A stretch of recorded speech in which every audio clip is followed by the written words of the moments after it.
queria pedir para você começar falando justamente aí desse seu histórico familiar, né? Onde que você nasceu, o que sua família fazia, como é que é o histórico da sua família ali na região?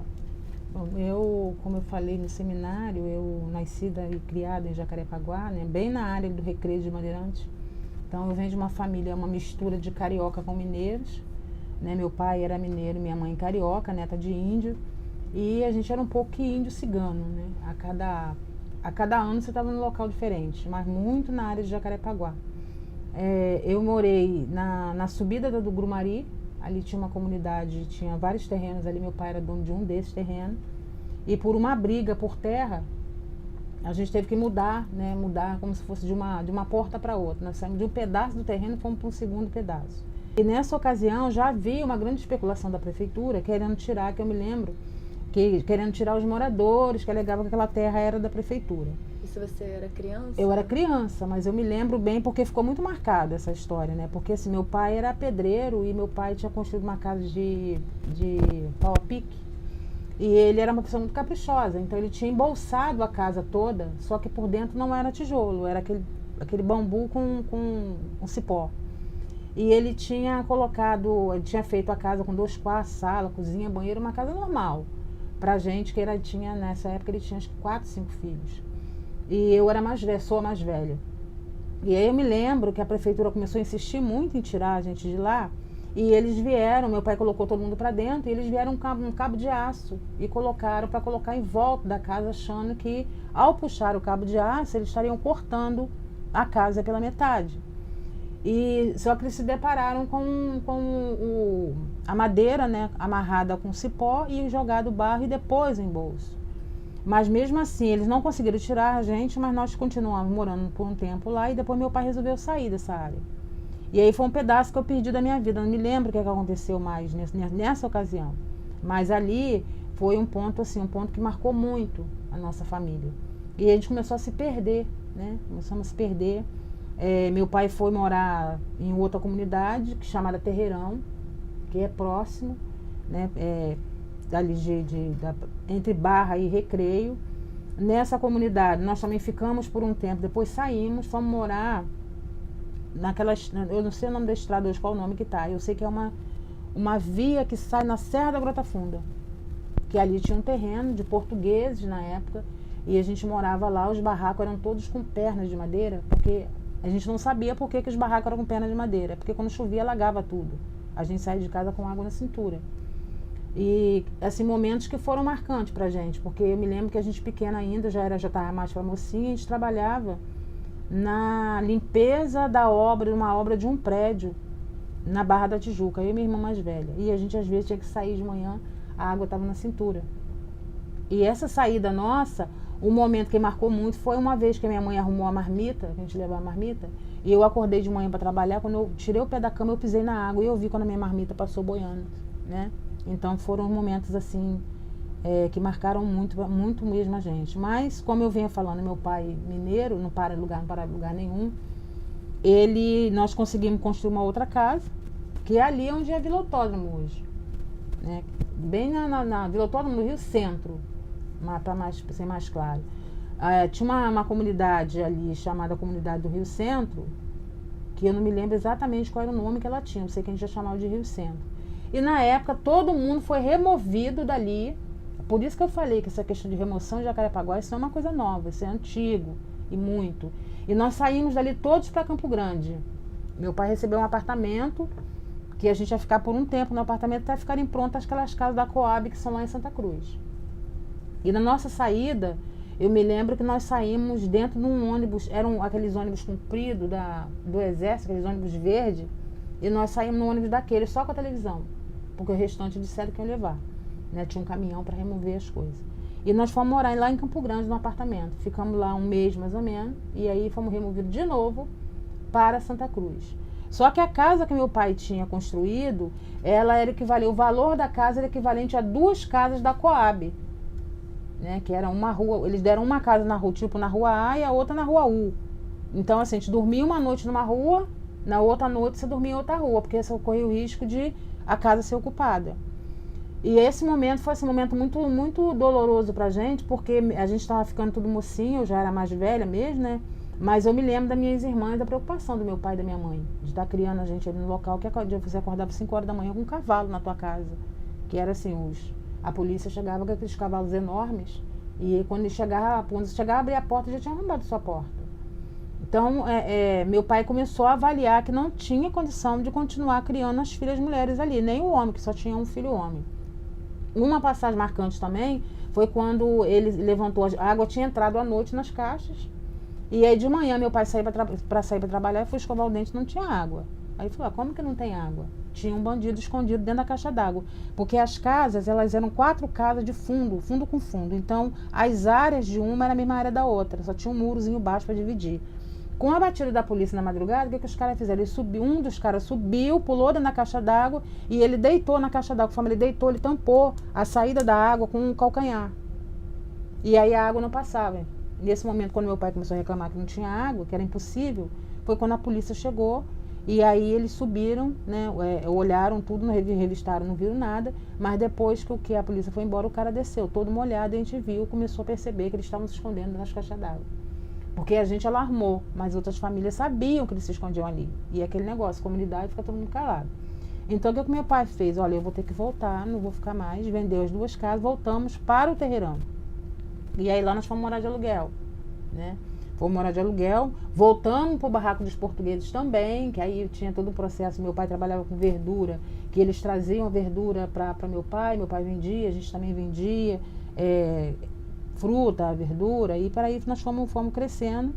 A minha mãe faleceu, que minha mãe é alcoólatra, né? Minha mãe faleceu, depois em seguida faleceu meu pai. E aí eu fiquei com as irmãs mais novas, cada uma sendo criada por um jeito que dava. Tive 2 irmãs que foram parar no orfanato. Desculpa. Tiveram 2 irmãs que foram parar no orfanato em Niterói. E aí, como eu era mais velha, eu trabalhava em casa de família e não conseguia, eu não tinha como pegar a tutela das meninas, que era eu a mais velha e minhas tias, todo mundo nos abandonou. Foi quando eu conheci uma pessoa que depois de comecei a namorar com essa pessoa, eu engravidei. Depois que eu engravidei, fui descobrir que a pessoa era meu parente, era meu primo de 3º grau. Mas naquele momento ali foi minha tábua de salvação, né? Porque ele assinou as documentação, como todas as meninas, e eu consegui pegar uma delas. A outra ainda ficou em Niterói, porque ela tinha pego rubéola no caminho e ela não conseguiu vir. Mas aí eu fui levando a vida, fui trabalhando e dando jeito. Aí me separei do pai do meu filho mais velho, que eu tenho um casal, me separei dele e continuei a minha vida, né? Minhas irmãs, cada um foram no seu jeito, na sua vida também, né? Foram se adaptando. E aí eu conheci uma segunda pessoa, né? Que eu tô com ele já há 33 anos. 32 anos, aliás, que minha filha tem 31. E tô com essa pessoa até hoje. Essa pessoa foi quem me ajudou a dar continuidade na vida. Então, essa pessoa criou meu filho, criou a minha filha, que era dele. E hoje nós estamos lá, morando nessa comunidade. Como que eu fui parar lá? Antes, eu morei ainda em Jacarepaguá, na época dele, né, que eu conheci ele, a gente morava na Curicica. E aí morava num barraco também, alugado. O dono, ele tinha vários barracos alugados nesse local. E aí ele queria vender o terreno. E aí, como eu trabalhava com uma baiana, eu trabalhava com comida baiana, na feira da Tijuca. E aí ele chegou pra mim, ela foi, conversou com ele, falou que era uma ótima pessoa, contou aquela história toda. E aí ele foi e falou, olha, o que eu posso fazer por ela, deixar ela no terreno, para ela ficar tomando conta do terreno, mas os outros vão ter que sair. Porque já moram há muito tempo, não me paga nada, ela me paga certinho, porque eu sempre gostei de dar certo, tempo correto com as minhas coisas. Só que eu tinha uma cunhada, eu tenho uma cunhada que ela não aceitava, né, que todo mundo saísse e eu só ficasse. Aí eu resolvi sair também, fui morar em Realengo, no Morro de Realengo, chamado Morro São Sebastião. E aí já tinha minha filha, né, estava grávida da minha filha, meu filho estava pequeno e minha irmã mais nova morava comigo. E a gente passou muita necessidade. Nessa época meu marido estava desempregado, A gente morava lá em Realengo, ele trabalhava ali na portaria da colônia, no início, num sítio. São passagens, assim, terríveis da minha vida, que a gente costuma dizer que eu não sei como é que eu não estou de pé, né? Mas quando a gente tem Deus no coração, a gente continua. E aí eu me lembro que assim, a gente empolgado, porque já tinham passado vários natais que a gente não conseguia comprar uma roupa para o menino. E aí eu me lembro que ele falou para mim assim, filha, você vai comigo, encontra comigo em Jacarepaguá, porque eu vou receber meu 13º. E aí a gente passa no mercado, compra alguma coisa pro Natal e compra a roupa pro menino, que é o Diego. E aí eu vim toda empolgada, consegui passagem para chegar até a colônia. E quando eu cheguei lá, ele estava sentado na beirada da rua chorando. E eu perguntei para ele, o que você está chorando? Ele falou, não, que eu fui falar com o patrão para ele pegar o dinheiro, e ele falou para mim que o meu 13º ficou por conta do que eu dormia aqui na casa dele e comi. Então ali o mundo pra gente caiu, né? Porque a gente estava considerando uma coisa e foi outra, e não tinha sido o que tinha combinado. Ele trabalhava só em casa de 15 dias. E aí nós voltamos para Jacaré, voltamos para casa.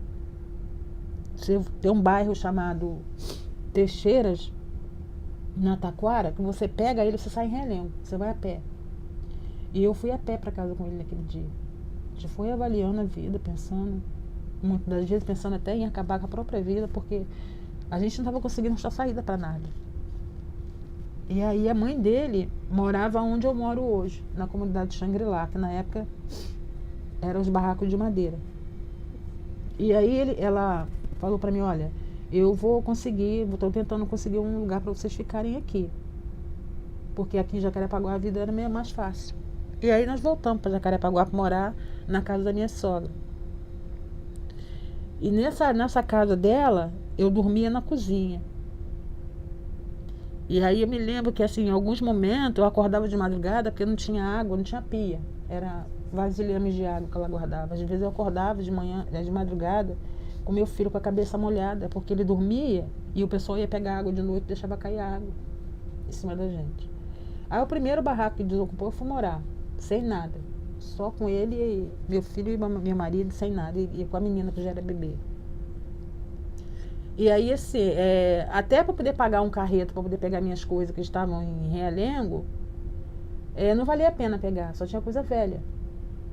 Mas assim, todo dia eu deitava, pedia, meu Deus, tem que me ajudar, porque eu não posso continuar desse jeito, né?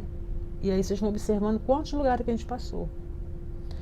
E aí eu consegui trabalhar numa casa que no final do ano a mulher fez o quê? Ela renovou todos os móveis, me deu tudo. Então já começou a apontar uma luz no final do túnel. Aí ela me deu cama, geladeira, fogão, me deu tudo que ela tinha. E eu comecei ali a mudar a minha realidade. Mas eu tinha um caderno que eu anotava naquele caderno assim, tipo assim, todo mundo, que o dia que eu tivesse dinheiro eu ia ajudar. Só que assim, eu não jogava, eu não tinha uma aposentadoria, eu não tinha nada mas eu sabia que um dia eu ia conseguir ajudar. Foi quando veio o pessoal da Igreja Católica e eles nos ofereceram uma mudança de vida, uma transformação. E aí eu, como filha de carioca, com mineiro, falei, que transformação é essa, né? Eles estão querendo alguma coisa. Então nessa época morava nesse terreno 16 famílias. Aí eu ficava pensando, gente, o que esse pessoal quer daqui? E todo mundo saía para reunião, a reunião era sexta-feira à noite. E eu nunca ia. Eu nunca ia para reunião. Trabalhava em casa de família, meu negócio era ver televisão, fazia minhas coisas, cuidava da minha casa, cuidava dos meus filhos, não queria saber de reunião. Mas todo mundo estava indo, 15. Eu era a única que ficava, não ia para lugar nenhum. Aí quando foi uma chuva muito forte, eu vi essas duas pessoas da igreja entrando na comunidade, chovendo muito, com um guarda-chuva os dois, e quebrados, estavam segurando bem em cima assim. Aí naquele dia ali, quando eles vieram olhar como é que estava a comunidade, naquele dia eu já não dormi direito. Falei, caramba, tem alguma coisa errada, e esse erro está comigo. Por que as pessoas estão indo e eu não vou? Eu tenho que ir lá para tentar se descobrir o que é isso. E aí eu comecei a acompanhar, eu comecei a entender qual era o objetivo dele. Transformação que eles estavam falando é a gente fazer um projeto para ter dinheiro para comprar o terreno, para construir moradia e aquela coisa toda. E aí eu entrei nessa luta que eu estou hoje. Jurema, e você lembra quem eram as pessoas da igreja? Lembro. Era o Arnóbio, que ainda são nossos parceiros até hoje, que vimos projeto, e o senhor Olívio. Né? Conheço os dois até hoje, a gente ainda tem uma amizade muito tranquila, muito legal. A gente continua trabalhando em alguns projetos, porque eles hoje estão com uma idade já bem, né? O Olívio, por sinal, está até com perda de visão, né? Mas ele continua ainda trabalhando, fazendo um pouquinho que ele dá para fazer, ele faz. Mas isso era o quê? Meados dos anos 80? Não, isso foi 90 e um pouquinho. Mas foi nessa época. Foi numa época que a Igreja Católica, ela resolveu abrir, porque eles têm vários grupos dentro da igreja, tem um grupo chamado Grupo de Círculo Bíblico, que é aquele grupo que se reúne para rezar, né? E eles avaliaram que seria estratégico não ficar dentro da igreja só rezando, tinha que sair para ação. E a ação dele foi na comunidade que eu morava, né?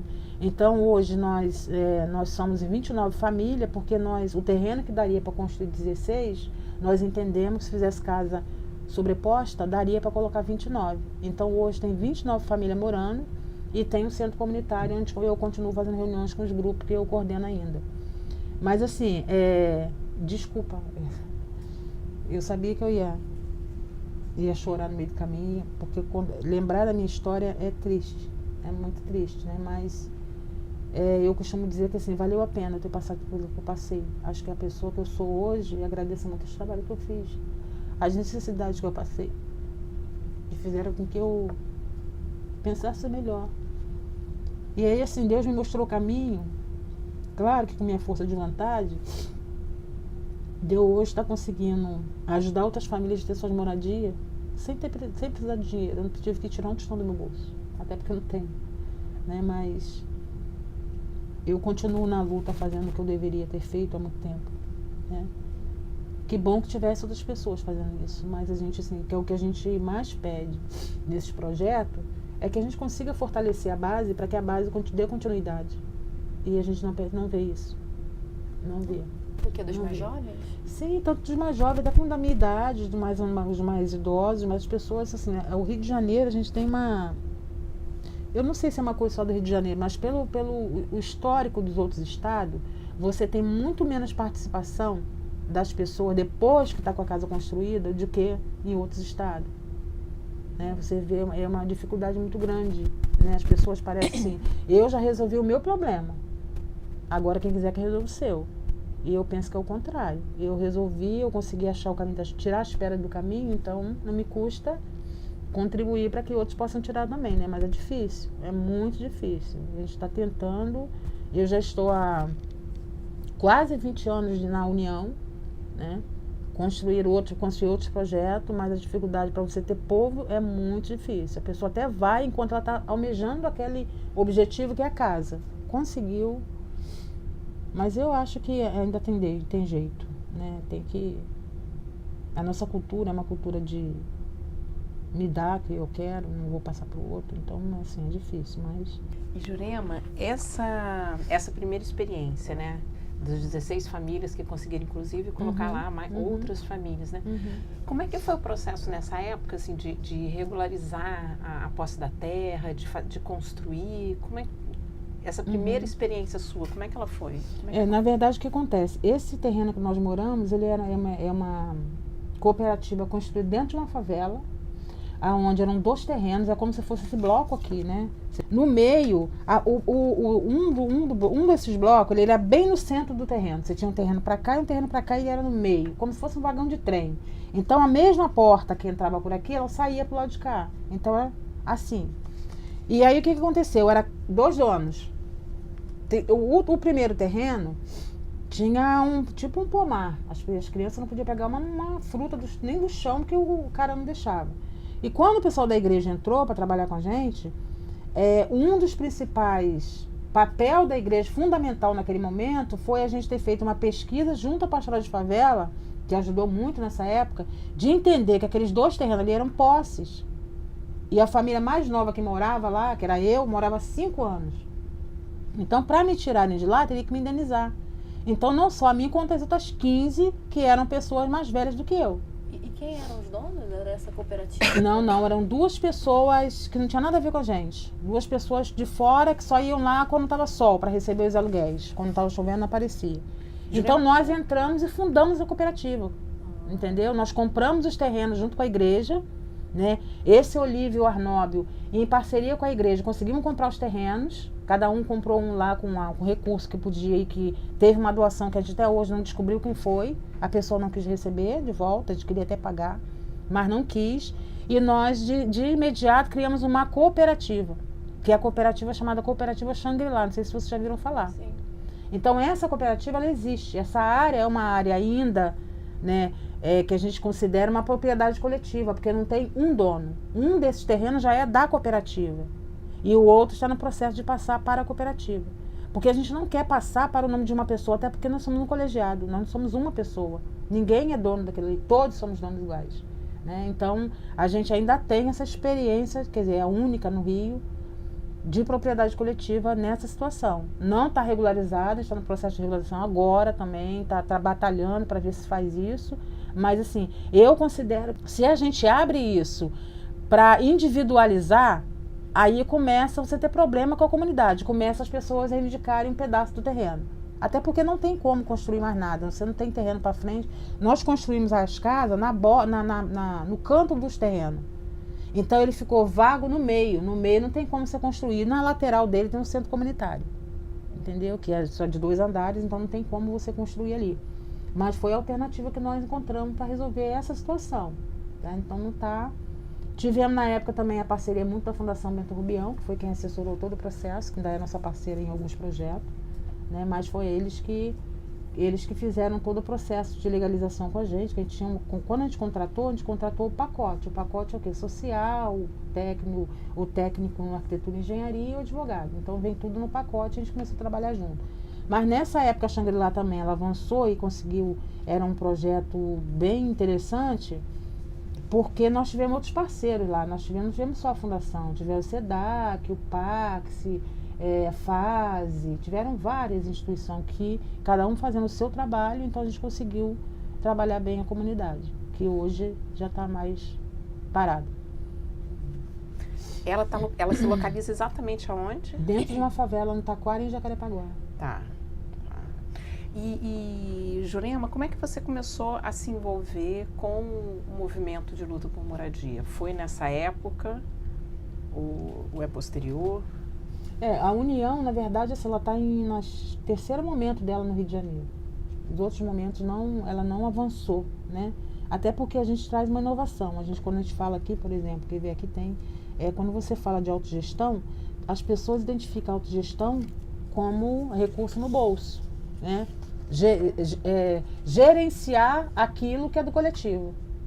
Então, muita gente não se identificou com essa palavrinha, autogestão, porque ele compreende que a autogestão é a construção das 4 paredes. Nós estamos falando de uma coisa muito anterior a isso, né? É a construção mesmo de baixo para cima, não de cima para baixo. E aí eu entrei para a União a partir de me convidaram para, na verdade convidaram a cooperativa Shangri-La quando a gente estava ainda tentando definir o que seria, se era uma associação, se era um grupo, nos convidaram para participar de uma atividade que teria no Uruguai. E aí o seu Olívio foi acompanhando. Quando ele voltou de lá, ele voltou se deliciando, né, com tudo que ele viu. E aí, por que não adaptar isso aqui no Brasil, né, ou no Rio de Janeiro? E aí nós começamos a pensar nessa lógica da cooperativa, da autogestão, da construção coletiva, por aí nós fomos. Porque quando você fala de mutirão é uma coisa que, assim, desde a época que eu era bebê, que a gente já sabe o que é mutirão.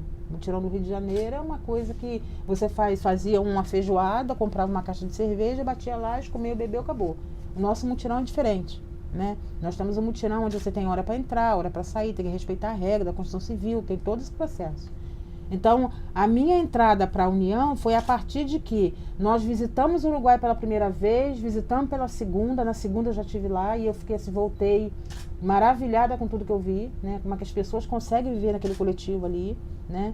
E aí a gente começou a influenciar nisso, nessa questão de trabalhar cada vez mais. Então, nós construímos ainda nessa perspectiva de ter ido no Uruguai, ter conhecido, na prática, 2 cooperativas de Jacarepaguá, que é a Shangri-La e a Herbert de Souza, que foi em homenagem ao Betinho. E aí, a partir daí, eu comecei a estar mais voltada para essa discussão. Foi onde, no encontro na Paraíba, que a União ela faz encontro de 3 em 3 anos, encontro nacional. Nós temos hoje 22 estados filiados à União Nacional, que a sede é em São Paulo, mas eu sou uma coordenadora. Cada estado Ele tem 2 pessoas na coordenação nacional, então são 44 pessoas, né? 44, que dá 22, 44, né? 44 coordenadores. E aí no encontro em Pernambuco, era um processo de entrada de novos estados para a União Nacional. Então, assim, na região sudeste faltava o Rio de Janeiro. E aí eu fui pressionada, disse, olha, não tem como sair desse encontro aqui, o Rio de Janeiro não está nessa junção aí dos estados na coordenação nacional. E eu entrei para a União. Isso quando, Jurema? Isso foi o quê? Foi, acho que em 99, 2000, por aí. E essa sua ida ao Uruguai foi quando? Foi, cara, de data, eu sou horrível para lembrar de data. Quantos anos tinha sua filha, mais ou menos, nessa época? Olha, minha filha devia estar com uns 8 anos, 8 para 10, 8, acho que por aí, de 8 até 10. 31 agora. Ela está com 31, entendeu? Então, assim, nessa época que eu fui para o Uruguai, ainda não estava dentro da coordenação da União. Eu fui, assim, para poder, como observadora, né? E aí eu voltei de lá encantada. Mas, assim, a minha entrada para a União foi dessa forma, né? Nós acabamos de sair agora do encontro onde elegeu a coordenação estadual do Rio de Janeiro. Nós temos que elege no estado e apresenta na coordenação, no encontro nacional, que vai ser na primeira semana de maio, em São Paulo. E Jurema, como moradora de Jacarepaguá, a gente sabe que, mesmo antes dos grandes eventos, né, a área já foi impactada pelo crescimento e pela valorização daquela área. Você contou, por exemplo, o caso do Rio Centro, né? Aí, quando a gente entra aí nos anos 80, anos 90, como é que você percebia o impacto desse crescimento e dessa valorização ali imobiliária da região? A gente percebia a partir como você ia até contratar alguma coisa para alugar, né? Tipo, uma coisa que num ano você pagava, sei lá, R$100, no ano seguinte ele era R$300, né? Você percebeu pelo grande boom de emprego doméstico que apareceram, porque os condomínios cresceram, né? Surgiram vários condomínios. Aliás, tem muito condomínio irregular em Jacarepaguá. Então, o crescimento desse condomínio, ele cresceu não só o emprego, mas cresceu a demanda por moradias novas, que hoje está lá aquela explosão que está acontecendo. E aí você vai percebendo isso no decorrer do tempo, né? Por exemplo, condomínios que tinham um ano que não tinha terminado, hoje você que não tinha concluído a obra, hoje você vai lá e não existe mais. Então foram, assim, com esse crescimento que houve, com a Transolímpica passando, com a Trans não sei o que passando, isso tudo foi influenciando para o crescimento.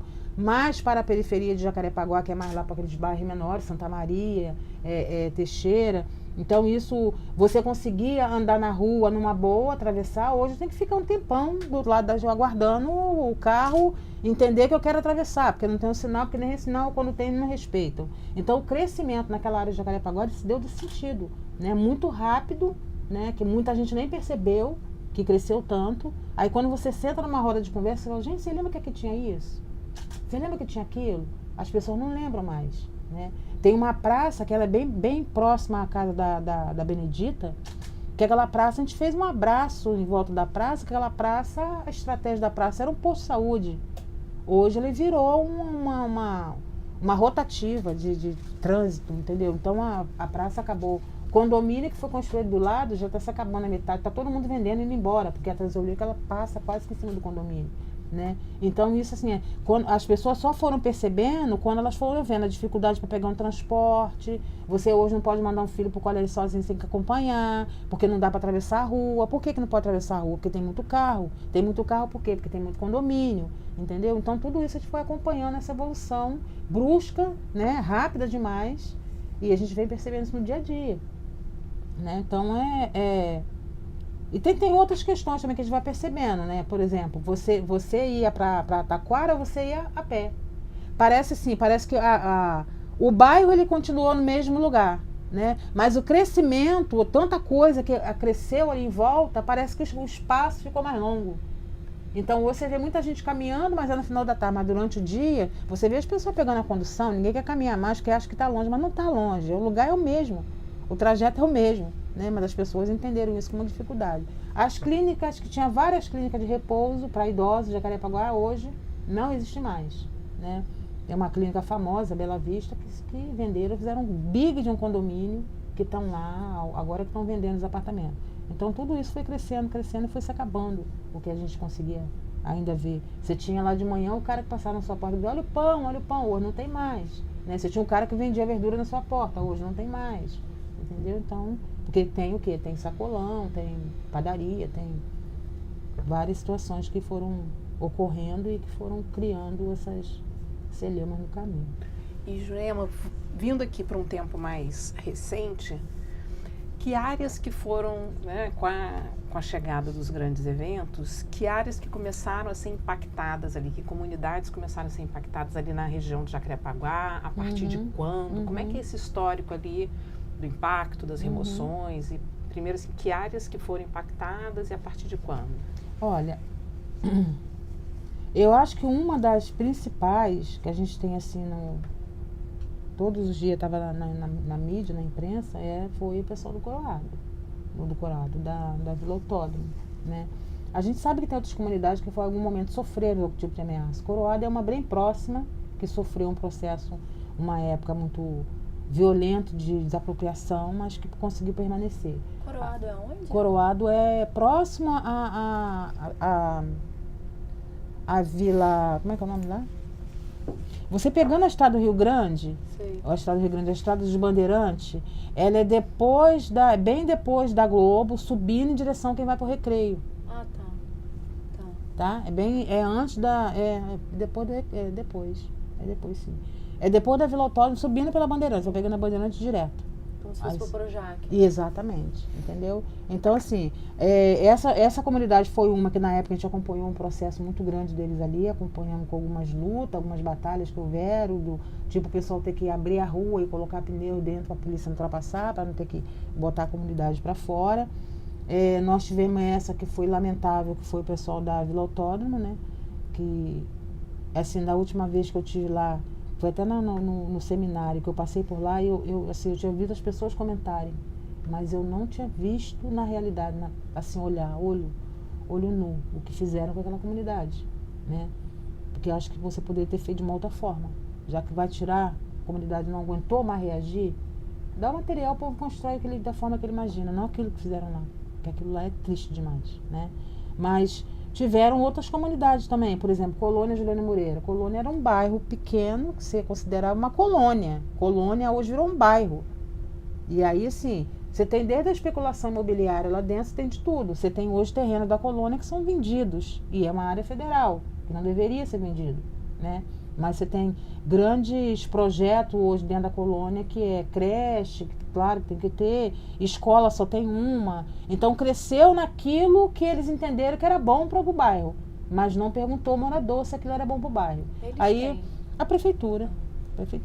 Aí você tem grandes condomínios dentro da colônia, fora da colônia, você tem a Transolímpica que passa dentro da colônia, né, que aí você divide. A Fundação Oswaldo Cruz fica de um lado, a Transolímpica passa na frente, do outro lado você tem os condomínios, né? Tem várias comunidades pequenas de Jacarepaguá que sofreram esse processo de intervenção da prefeitura, de usar o programa Minha Casa Minha Vida como ferramenta de troca, porque foi isso que aconteceu, né?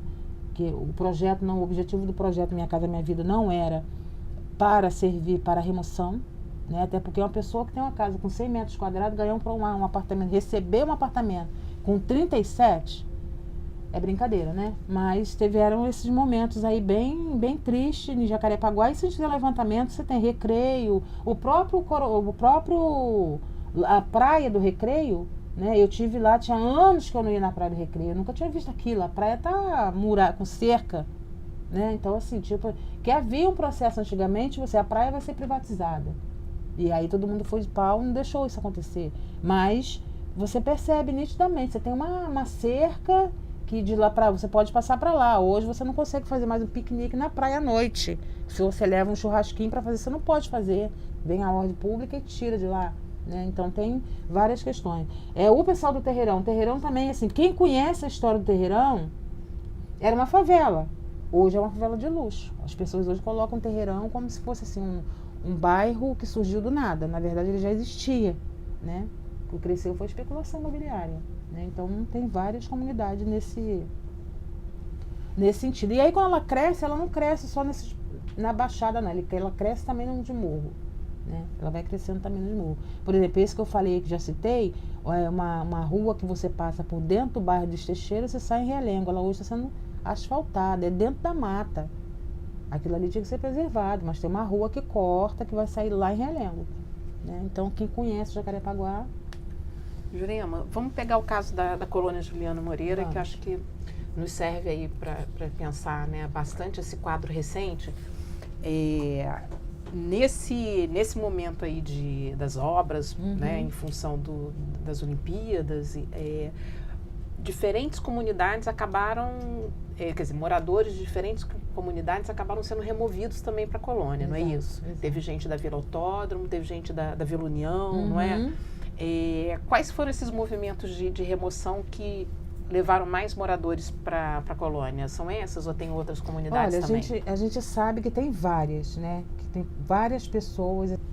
Então, por isso que quando o movimento ele começa a cadastrar as famílias, ele cadastra as famílias a partir do local onde ela mora. Por isso que nós temos vários projetos em vários lugares. Por exemplo, Jacarepaguá tem 3, Campo Grande tem 1, São Gonçalo tem 1, Teresópolis tem 1, Centro tem 2. Para a gente colocando as famílias de acordo de onde ela mora. Primeiro tem essa questão dos comandos e segundo tem a questão da locomoção dela, não fica muito caro, né? Como a gente trabalha com muita formação, muita capacitação, o bolso pesa e aí não tem como, né? Então a gente não quer reproduzir o quadro da prefeitura, que me pega e me bota lá em Santa Cruz ou eu trabalho no centro, né? Não tem lógica, apesar de quem mora no centro o esclarecimento é mais rápido do que eu que moro em Jacarepaguá, mas é uma lógica que não procede, né? Então tem essa questão. Hoje, por exemplo, o Grupo Esperança, que está na colônia, 99% são moradores da área do Jacarepaguá. E tem muita gente que já foi morador da própria colônia, que morava lá pagando aluguel para alguém. Quando soube do projeto, foi lá e se inscreveu e conseguiu conquistar a moradia, né? Agora, o projeto da prefeitura, você tem lá um lado que é a Caixa Econômica e outro lado é Banco do Brasil. Aqueles que são da Caixa Econômica são os que estão mais ocupados. Os que são do Banco do Brasil não estão.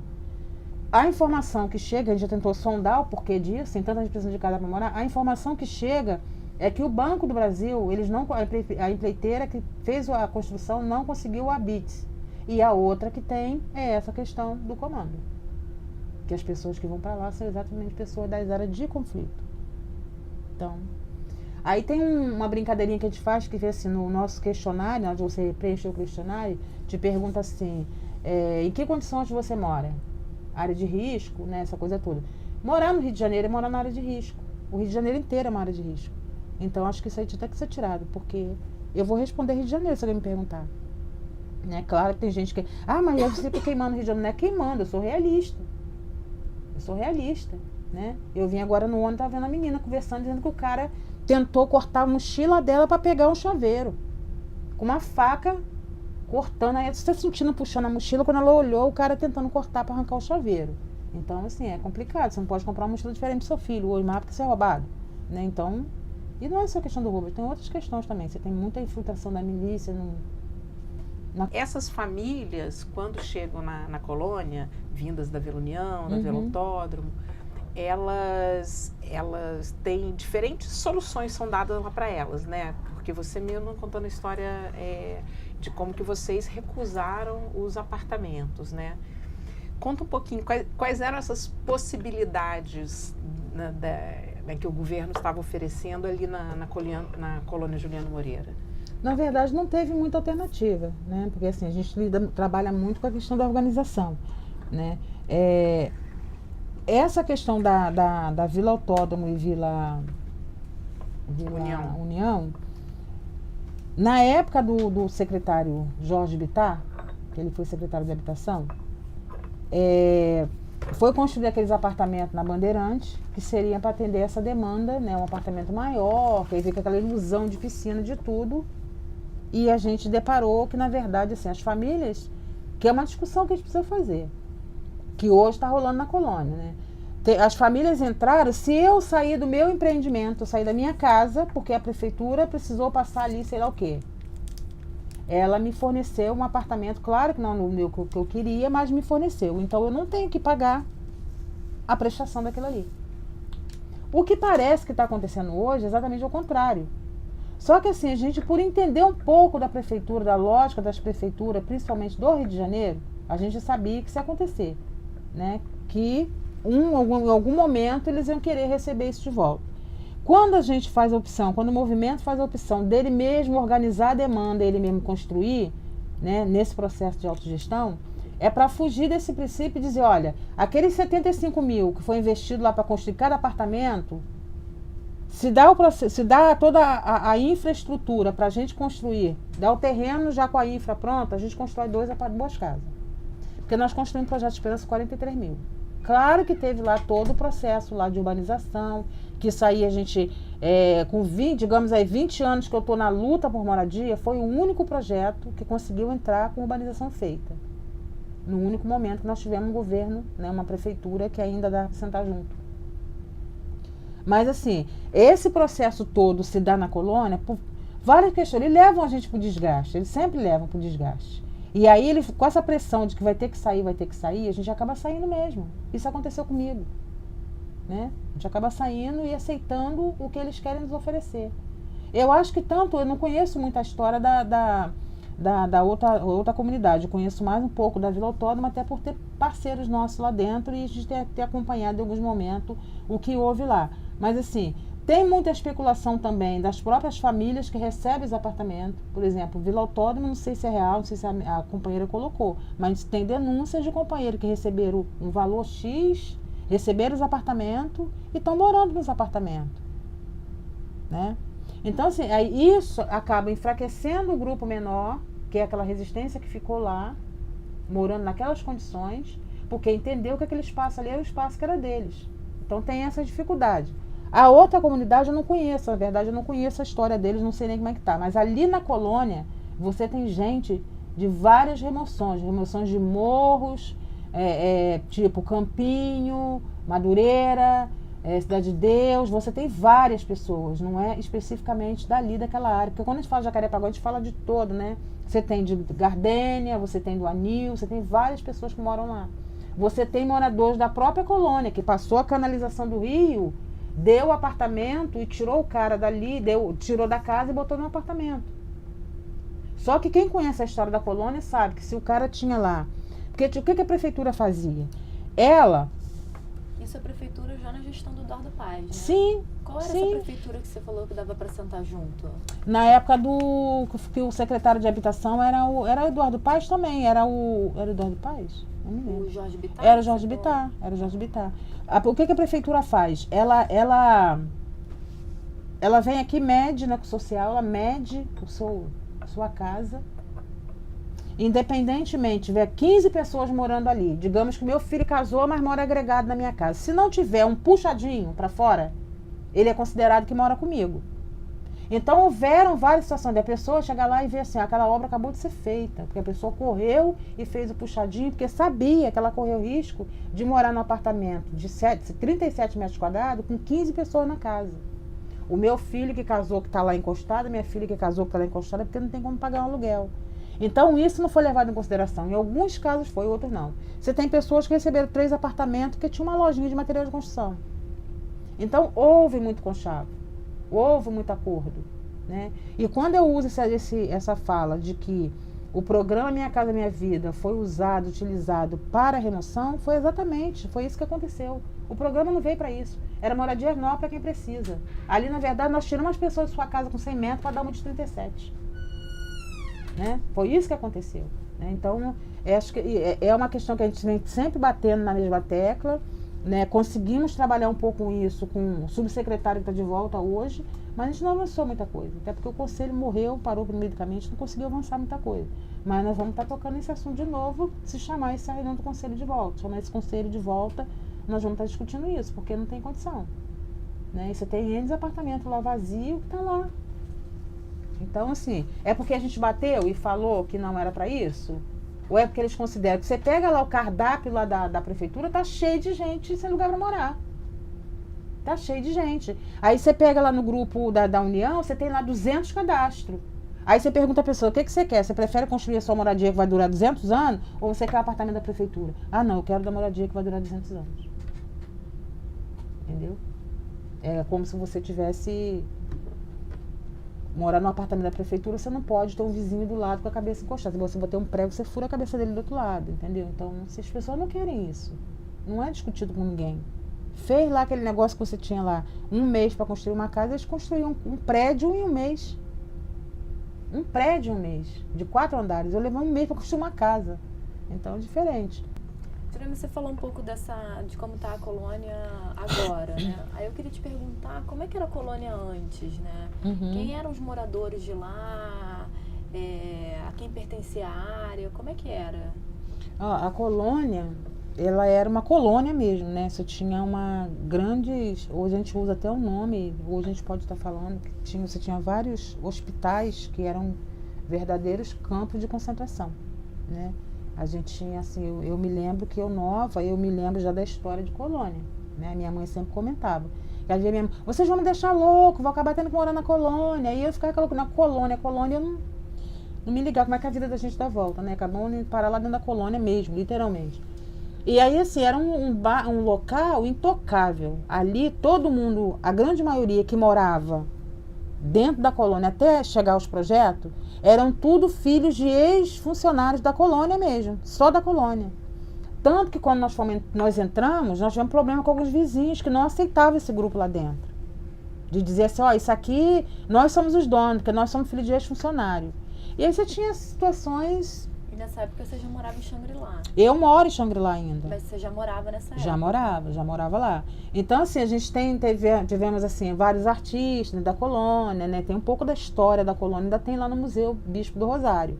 Você tem a igreja que ainda está lá, mas você teve uma especulação a partir do momento que o governo federal resolveu liberar a colônia para a construção de moradia popular ou de novas moradias, você teve um boom, estourou tudo. Você tinha uma entrada principal na colônia, que era a portaria da colônia, que você tinha que, para entrar de carro, você tinha que deixar a placa do carro, você era fiscalizado, então não entrava material. A outra parte que poderia entrar também, que é do lado da creche, você tinha umas manilhas grandonas cheias de concreto dentro que o carro não passava. Então havia um monitoramento, as pessoas não podiam fazer uma reforma. Você tem casa lá que está sendo reformada hoje. Tinha casa com tijolo já tudo quebradinho, porque não podia entrar material de construção. Por que não podia?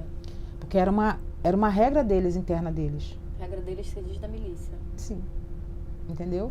E aí o que acontece? Quando a gente entra com um projeto, a gente entra não construindo moradia nova, como dando direito àquelas pessoas lá a estar renovando as suas casas. Tinha pessoas lá que a parede já estava sendo escorada por madeira, que estava caindo, que não podia entrar material. Para entrar era na encolha, ou tinha que pedir autorização, rolar uma propina, entendeu? Então isso também, assim, abriu... Por um lado foi bom que você abriu aquilo lá e está transformando a colônia em um bairro, mas por outro lado foi ruim que você também abriu para a prefeitura especular, né? Para outras pessoas especularem. O quê? 1 ano atrás, mais ou menos, você não tinha o boom de lojas que tem hoje na colônia. Você vai lá, você tem aviário, você tem negócio que vende comida do passarinho, você tem salão de beleza, você tem padaria, você tem N coisas lá dentro. Lugar que vende o gás, salão de cabeleireiro, barbeiro, tem lan house, tem tudo que você imagina tem hoje. Né? Até fazer uma pesquisa para montar uma loja hoje é difícil. Você está concorrendo com N pessoas. Né? Então houve essa abertura da colônia de uma forma tão brusca, né, que acho que foi um pouco de... Não sei se seria planejamento, até porque é muito ruim eu falar de planejamento daquela área se eu estou querendo mais 2 terrenos. Né? Porque a minha indicação ainda com o governo federal é para atender mais 2 demandas. Porque se está passando para especulação, então que especule quem precisa. Né? Especule essas famílias que estão precisando. Então nós estamos lá mais 2 grupos. Tem o Nova Esperança, com 70 famílias que passaram um terreno que só cabe em 60. E tem os Guerreiras Urbanas, que é um outro terreno que cabe em 116 famílias, sem considerar aquelas que já vieram e já foram, porque entendeu assim, esse grupo aqui está fechado. Não, o grupo nunca está fechado. Nunca está, até porque ele tem critérios e os critérios têm que ser seguidos. Né? Mas é nesse sentido aí que a colônia foi se explodindo. E para contaminar o restante, né, tem a história transolímpica que passa por dentro da colônia cortando, que depois de 4ª versão se aprovou uma, que é essa que tem hoje, que ela divide os projetos habitacionais com o campus Mata Atlântica da Fiocruz. Ela passa cortando ali, que sai no hospital, acho que é o 2º que tem, acho que não tem mais, só tem 2 hospitais agora. E tem a Vila dos Idosos, que é aqueles idosos pacientes que ficaram, que perdeu a família, que não tem mais ninguém que cuida. Então a prefeitura cuida, tem aposentados que estão lá morando, tem pessoas que tomam conta e eles permanecem lá morando na Vila dos Idosos. E essa abertura, né, da colônia, você tem mais ou menos a ideia de quando é que começa essa abertura? Cara, essa abertura começa, nós estamos lá 5 anos, nós estamos em 2017? 2016. 2002 mais ou menos. Em 2002. 2001, 2002. Que começou mesmo aí a explosão. Nesse momento também a prefeitura já entra? Já entra, ela entra junto. Ela entra junto com o PAC. Ela não entra com Minha Casa Minha Vida, ela entra com o PAC, né, de urbanização de favela, com o SEDAI, colocando água, aquela coisa toda. E foi esquartejando e deu nisso que está hoje. Aliás, a prefeitura ainda tem hoje várias áreas destinadas para a prefeitura e que aí hoje, com esse rombo todo que aconteceram, algumas áreas não foram utilizadas. Aí no conselho é que nós vamos estar discutindo qual vai ser a utilização. Enquanto ela não utiliza daquilo que ela acha que é dono, né, porque dona mesmo é a SPU, a Secretaria de Patrimônio da União, já está acontecendo a grande especulação, que é as vendas dos lotes. E aí quem toma prejuízo é quem está vindo de fora, está comprando, não entendendo ou também se fazendo de vítima, né? Aquela área é uma área federal, não tem como você vender. E quem está comprando está pegando uma meia furada. Entendeu? E nessa entrada da prefeitura, quando a prefeitura entra, vocês já estão articulados, né? Sim, pela luta sim, da moradia. Sim. E você começou a contar um pouco da especulação imobiliária, né? E contando que, inclusive, começaram a ter condomínios, né? Sim. Fechados. Como é que foi esse processo de estabelecimento de condomínios nessa área? Não especificamente na colônia. Os condomínios são em torno de Jacarepaguá, da colônia. Condomínio, que a gente pode dizer que é condomínio, é mais o Grupo Esperança, porque ficou as casas. Por enquanto é um condomínio, que a gente não sabe nem o que vai virar aquilo ali, né? Porque o que acontece? As famílias estão morando hoje, mas para a Caixa Econômica, para o Ministério da Cidade, aquela obra está uma obra incompleta. Porque você só considera a obra finalizada quando você está com a BITS. Nós não estamos com a BITS ainda. As famílias estão morando há 1 ano e pouco. Eu não sou doida de perder as casas. Você tem que perde para o morador que construiu, né? Então nós ocupamos as casas, o morador, cada um mora na sua casa, a partir de um procedimento que a gente adaptou. Agora, os condomínios são no entorno de Jacarepaguá como um todo. Jacarepaguá, ele é um bairro maior com um montão de subbairros. Você tem Curicica, aí tem Taquara, tem Freguesia, que faz parte de Jacarepaguá, você tem Tanque, Campim, tudo isso é. Então, tudo isso é Jacarepaguá. Aliás, você deu aula no Tanque, você conhece um pouco ali quem vai para Praça Seca. Sim. Mato Alto. Sim. Dali para trás, tudo Jacarepaguá. Todos aqueles bairrozinhos ali são todos filhotinhos de Jacarepaguá. Entendeu? Então germinou e esses condomínios nasceram nesses bairrinhos pequenos. Aonde tem um terreno hoje, que eu como um prédio, eles fazem um apartamento, lá um prédio e dá nome de condomínio. Então por isso que tem muito condomínio irregular. Muito condomínio irregular. Jurema, eu fiquei pensando aqui, né? Esse processo de, vamos dizer assim, nesse início desse boom da colônia e de Jacarepaguá é anterior aos mega eventos esportivos, Sim. né? Na sua leitura, né? Na sua opinião, muda alguma coisa com os mega eventos esportivos na região? Não mudou nada. Por exemplo, na colônia, na verdade, Jacarepaguá, a parte que foi mais afetada é a questão da Transolímpica, a questão do transporte, que ficou uma porcaria por conta daquele do BRT, né? Você tem dois BRT, você tem um que vem da Barra para Galeão, e você tem um que passa por dentro da colônia, que faz Recreio, na verdade, interligando Recreio com o Deodoro, né? Que foi criado para o escoamento do povo na época das Olimpíadas, que hoje é um ônibus de 40 minutos cada, né? Esse que vem de Deodoro. Esse que vem de Maduro e passa por Madureira é o que tem mais fluxo, tem muita gente, né? Mas se tiver, assim, foi utilizado muito dinheiro para escoar nessa modalidade de transporte, que quem vem do Galeão é muito mais beneficiado do que quem está passando pela colônia. Então, eu acho que esse da colônia, sinceramente, a gente não viu muita necessidade. Não impactou tanto, né? Eu acho que quem impactou mais mesmo foi a pessoal, e aí, assim, da Vila Autódromo, de sair aquela comunidade toda para alegar de fazer aqueles instrumentos todos que fizeram lá e que, na verdade, não está servindo de quase nada, né? E isso desde... Quando você vê a própria Globo denunciar isso, é sinal que o negócio está complicado, né? Então a própria Globo está denunciando essa história das Olimpíadas, onde deu no que deu lá. Está tudo parado, tudo sucateando. Do né? Parque Olímpico. Sim, do Parque Olímpico. Porque você pega o Parque Olímpico, você vem de Deodoro, teve a concentração de Deodoro. Aí você tem a Transolímpica, né, que faz a interligação, que foi uma obra utilizando esse mesmo recurso para fazer a Transolímpica, para fazer a interligação, que também não está sendo muito utilizado, né? Aí você vai para a Barra da Tijuca, você tem aquilo tudo lá, mas quem foi, na verdade, mais prejudicado ali, na minha avaliação, foi o pessoal da Vila Autódromo. Porque, cara, não dá para você entender o absurdo que foi feito ali. Não dá para entender, né? E você tem também algumas limpezas que foram feitas nos entornos dos rios, usando essa mesma verba, na verdade, para escoar muito dinheiro, lavar muito dinheiro, né? Porque não tem sentido o que aconteceu em Jacarepaguá. Claro que não foi em todas as áreas, mas mais específica essas áreas aí que foram, assim, crucial para os megas eventos, né? Acho que um tema interessante da gente pensar é justamente, aproveitando esse gancho que você deu de transporte, a Transolímpica, né? Uhum.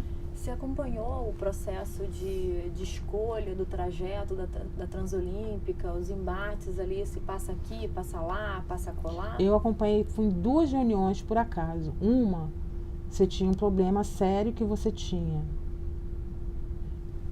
Onde ela passa hoje, a proposta que ganhou, ela passa hoje exatamente num condomínio que dizem, eu não sei se é real, que a casa mais barata foi para R$1 milhão. Condomínio de casa toda espelhada, toda de vidro, não tinha parede, era só as colunas e toda de vidro, né? Que o pessoal assim disse que foi triste quando teve que tirar. Era um colégio e tiraram, fizeram essa remoção. Mas no processo, o que aconteceu? Essa discussão da Transolímpica, ela já vem de anos e anos e anos. Tem uma comunidade chamada Boiúna, que é em Jacarepaguá. Essa comunidade, quando eles souberam da possibilidade dessa Transolímpica, eles conseguiram se reunir, chamaram um arquiteto, um engenheiro, fizeram de novo, porque nessa comunidade ficaria o tal do pedágio.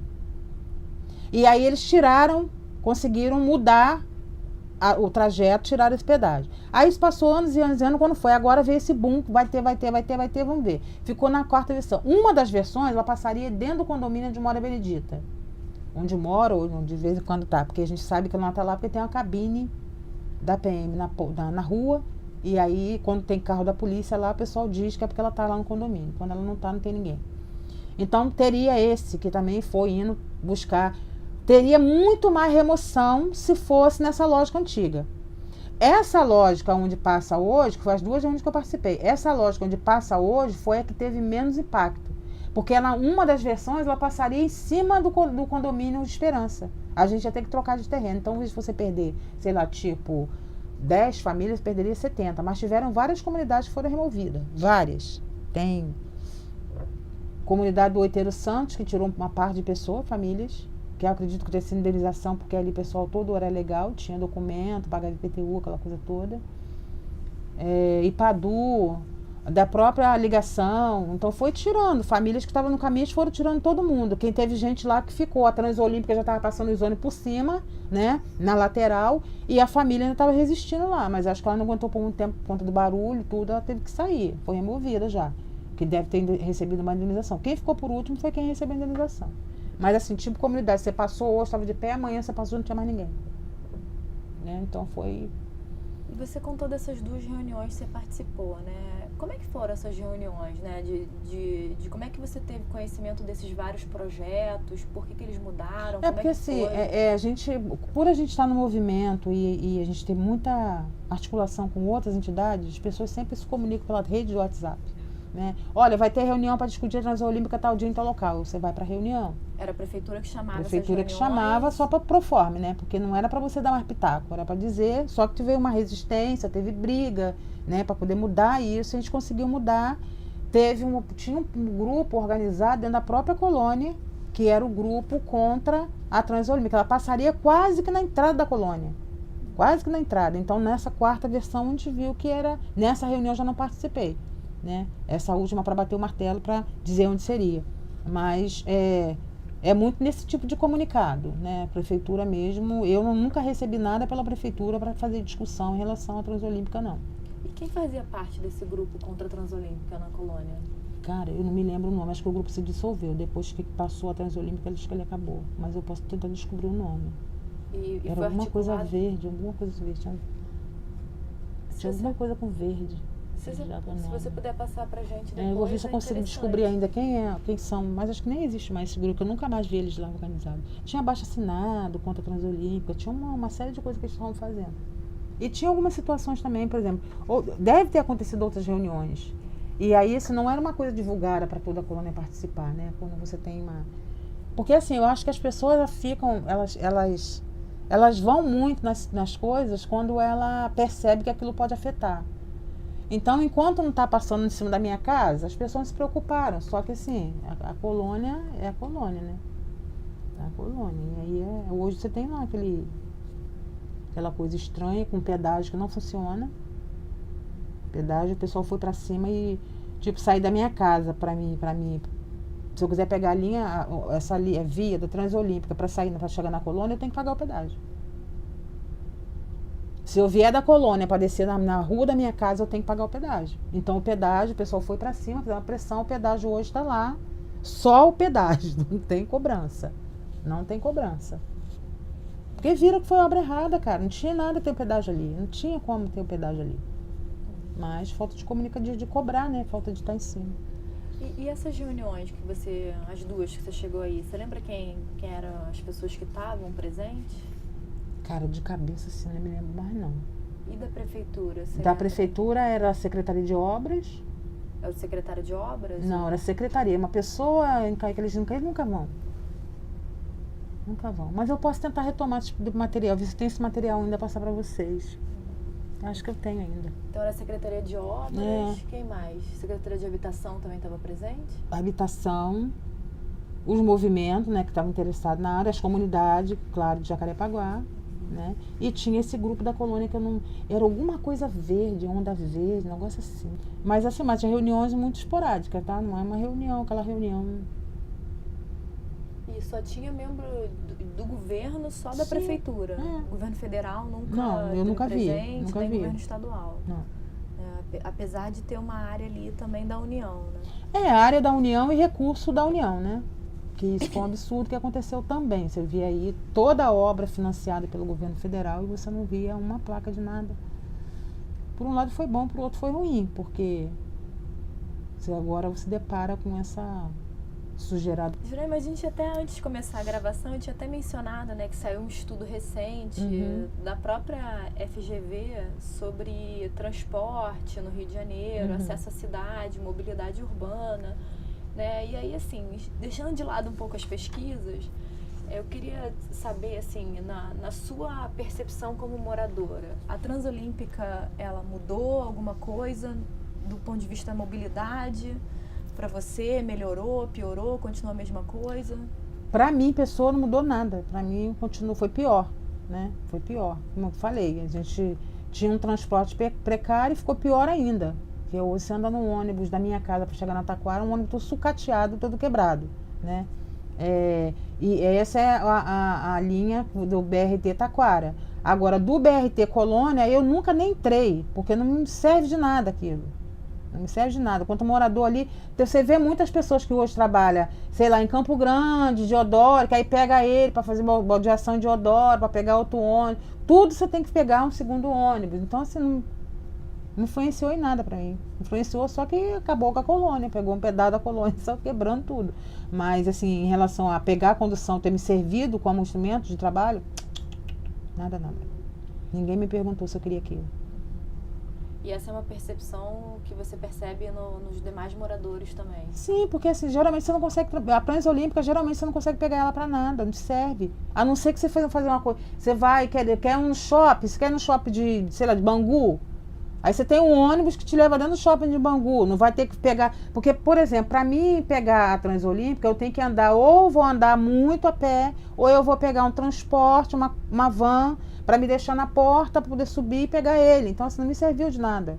Porque dizem que tem uma tal da linha verde ainda para acontecer. Que aí vai passar por cima da minha casa. Ainda tem um cruzamento de linha verde. Não sei se é fato ou se é... Isso aí acho que só... aquela velha história, quem viver verá, né? Porque essa também a gente não acreditava, né? A gente não acreditava, mas como morador... E assim, algumas pessoas antigas, da nata, né, que a gente costuma dizer que é a nata de Jacarepaguá, sempre tiveram essa preocupação de dizer assim, olha, não se esqueçam que o Eduardo Paes, ele é nascido e criado em Jacarepaguá, ele sempre quis destruir Jacarepaguá, e ele fez. E ele fez. Literalmente. Os ônibus hoje, cara, essa multa aí de 20 mil reais por dia do ônibus sem ar-condicionado, lá pra dentro parece carroça pra carregar gado. Entendeu? Se eu tiver com um problema na coluna, você tem que sentar no meio do ônibus, sentar lá atrás, o cara passa tudo quanto é buraco, quer nem saber. Entendeu? Por exemplo, quando eu faço reunião, quando eu vou para Teresópolis, eu venho... E não só lá, por exemplo, o ônibus que vem da Cidade de Deus para a rodoviária Novo Rio, que é no caso que eu pegaria, eu não tenho mais ele. Eu não tenho mais. Eu tenho que ir para Madureira, pegar o BRT até Taquara e pegar o outro da Taquara para minha casa. E tudo isso você não faz em 2h30, que é o que vale o cartão. Eu tenho que pagar uma outra passagem. Por exemplo, eu saio de Teresópolis no ônibus das 9, 10, eu chego na rodoviária meia-noite. Meia-noite você não tem ônibus para lugar nenhum, só tem ônibus para Madureira. Aí você chega em Madureira, não tem, muitas das vezes não tem o BRT. Aí eu tenho que pegar o Caxias Freguesia, que é R$7. Então não me adiantou de nada, não serviu de nada. Domingo, então, nem se conta. Reunião de Gamboa, meu bem. Eu chego em casa, a reunião termina 1h, eu chego às 4, 5. Pra sair da Gamboa ali, né? Centro do Rio de Janeiro. Que eu atravesso o túnel, venho pra Central, pra pegar um ônibus pra Jacarepaguá. E aí você fica no ponto, aguardando, porque não tem condição pra Jacarepaguá. Domingo eles parecem que eles tiram tudo. Se tiver calor, então ferrou, porque tiram tudo pra praia. Porque não basta só o BRT pra praia, né? Porque tem gente que não vai no BRT. Mudando um pouco, voltando para a questão da habitação, né? Você estava comentando do Minha Casa Minha Vida, né? E tem o Minha Casa Minha Vida Entidades, não é isso? Você pode contar um pouco pra gente desse programa? Posso. Você quer saber qual? O normal ou anormal? Explica o que é isso, normal e normal e o que é anormal. Porque assim, quando você vai para a Caixa Econômica, a Caixa ela lida com o programa Minha Casa Minha Vida, ela usa o termo normal, porque ela acha que nós somos anormais, porque a gente constrói mutirão, a gente tem autogestão, então... Mas assim, o Minha Casa Minha Vida entidade, o normal, digamos assim, que para mim ele que é o anormal, né? Mas o Minha Casa Minha Vida normal é aquele que a prefeitura constrói, o governo constrói, e aí você encaminha a demanda para a prefeitura, e naquele sistema que eles têm lá, que é o sistema de loteria federal, ele faz sorteio e você vai para onde ele quer.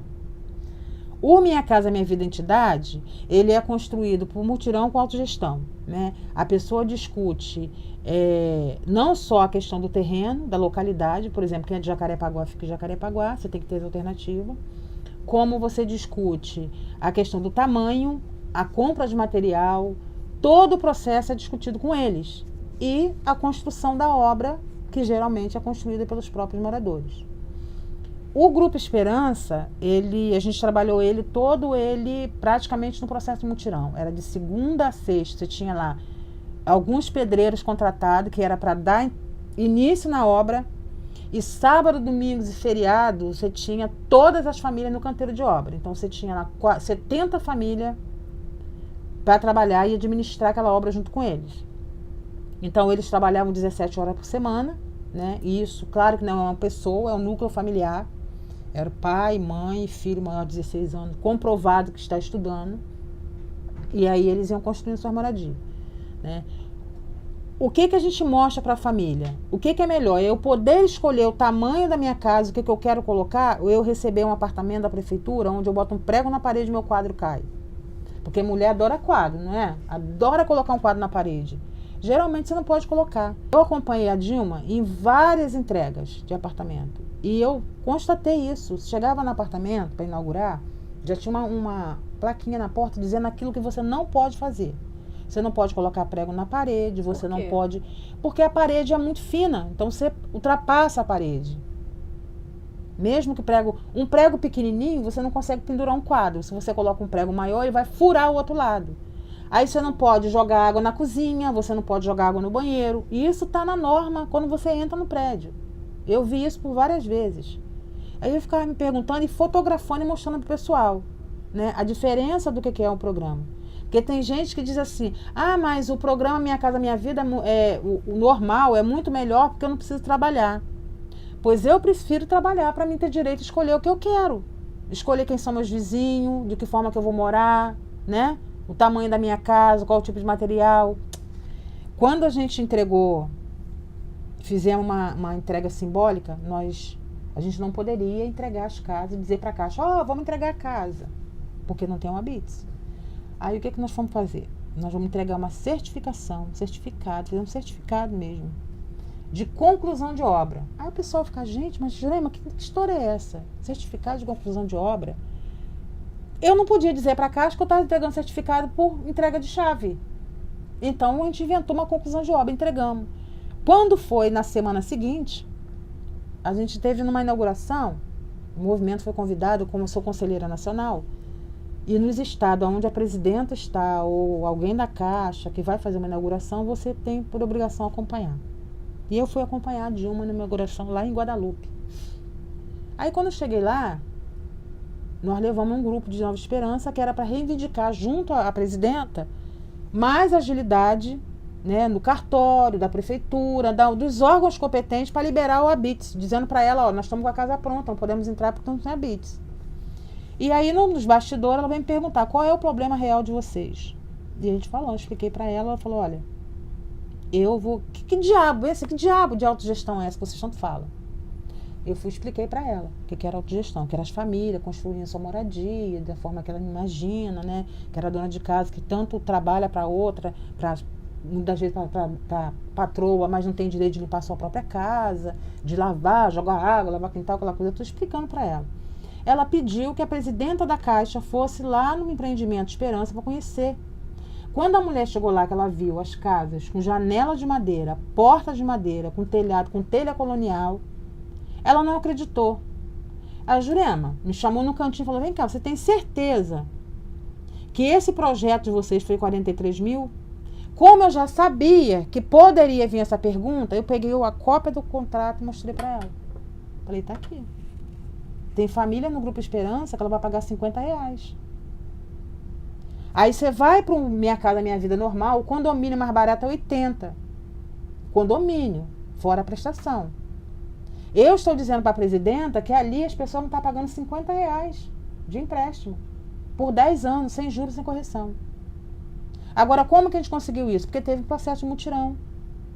As pessoas trabalharam todo momento na obra, acompanhando, não só trabalhando braçalmente, mas acompanhando. Aqui tem uma foto, aqui, prestação de conta. Olha. Esse aqui, é a prestação de conta do Grupo Esperança. Você pode pegar, Nina? Toda reunião a gente fazia prestação de conta, todo domingo. A reunião era, todo domingo não, a reunião de prestação de conta era uma vez por mês. A Caixa fazia disposição do recurso, a gente trabalhava junto com a comissão de obra e a comissão de CREA e as famílias. E aí no final do mês tinha a prestação de conta daquele recurso que entrou. Porque eu tenho que dizer para a Caixa que eu disse que eu vou fazer esse quadrado aqui e eu cumpri esse quadrado. Se eu não fizer o quadrado, eu não recebo. Então tem todo um processo. E uma vez por mês a gente fazia a prestação de conta com as famílias. A gente começou a mostrar com gráfico, aquele gráfico em pé. E eles tinham muita dificuldade de entender o gráfico em pé. Então nós optamos por fazer a pizza. Aí faz de conta que você está na sua casa e você comprou uma pizza. Então esse pedaço aqui é para você, esse pedaço aqui é para não sei quem. E nós fomos trabalhando com eles com a pizza. Então por isso que essa foto a gente usa ela em quase todos os trabalhos que a gente apresenta. Então esse é um dos motivos que, assim, por exemplo, a prefeitura faz um projeto desse, ela chama as famílias que ela botou no prédio para prestar conta. Entendeu? Então isso é a diferença do Minha Casa Minha Vida entidade pro normal. Como é que foi o processo de negociação para a criação do Minha Casa Minha Vida entidade, né? Inclusive, não só falando das experiências ali de construção de condomínio Nova Esperança, mas também por conta da própria União Nacional, né? Sim. Que eu acredito que vocês devam ter participado ativamente dos diálogos. Muito. Como é que você... Quando o programa Minha Casa Minha Vida ele foi criado, ele não veio com a intenção de atender os movimentos sociais, né? Mas nós, como somos brigantes e queremos uma fatia sempre do bolo, nós fomos para lá e dizemos para o governo, olha, nós queremos construir o programa Minha Casa Minha Vida em mutirão. E aí, e autogestão. E aí nós, com uma luta feita dos movimentos sociais, nós conseguimos entrar, ser intrusão nessa história aí e dizer, olha, nós vamos construir e não queremos ter retorno, não queremos lucro nisso, não temos lucro nenhum.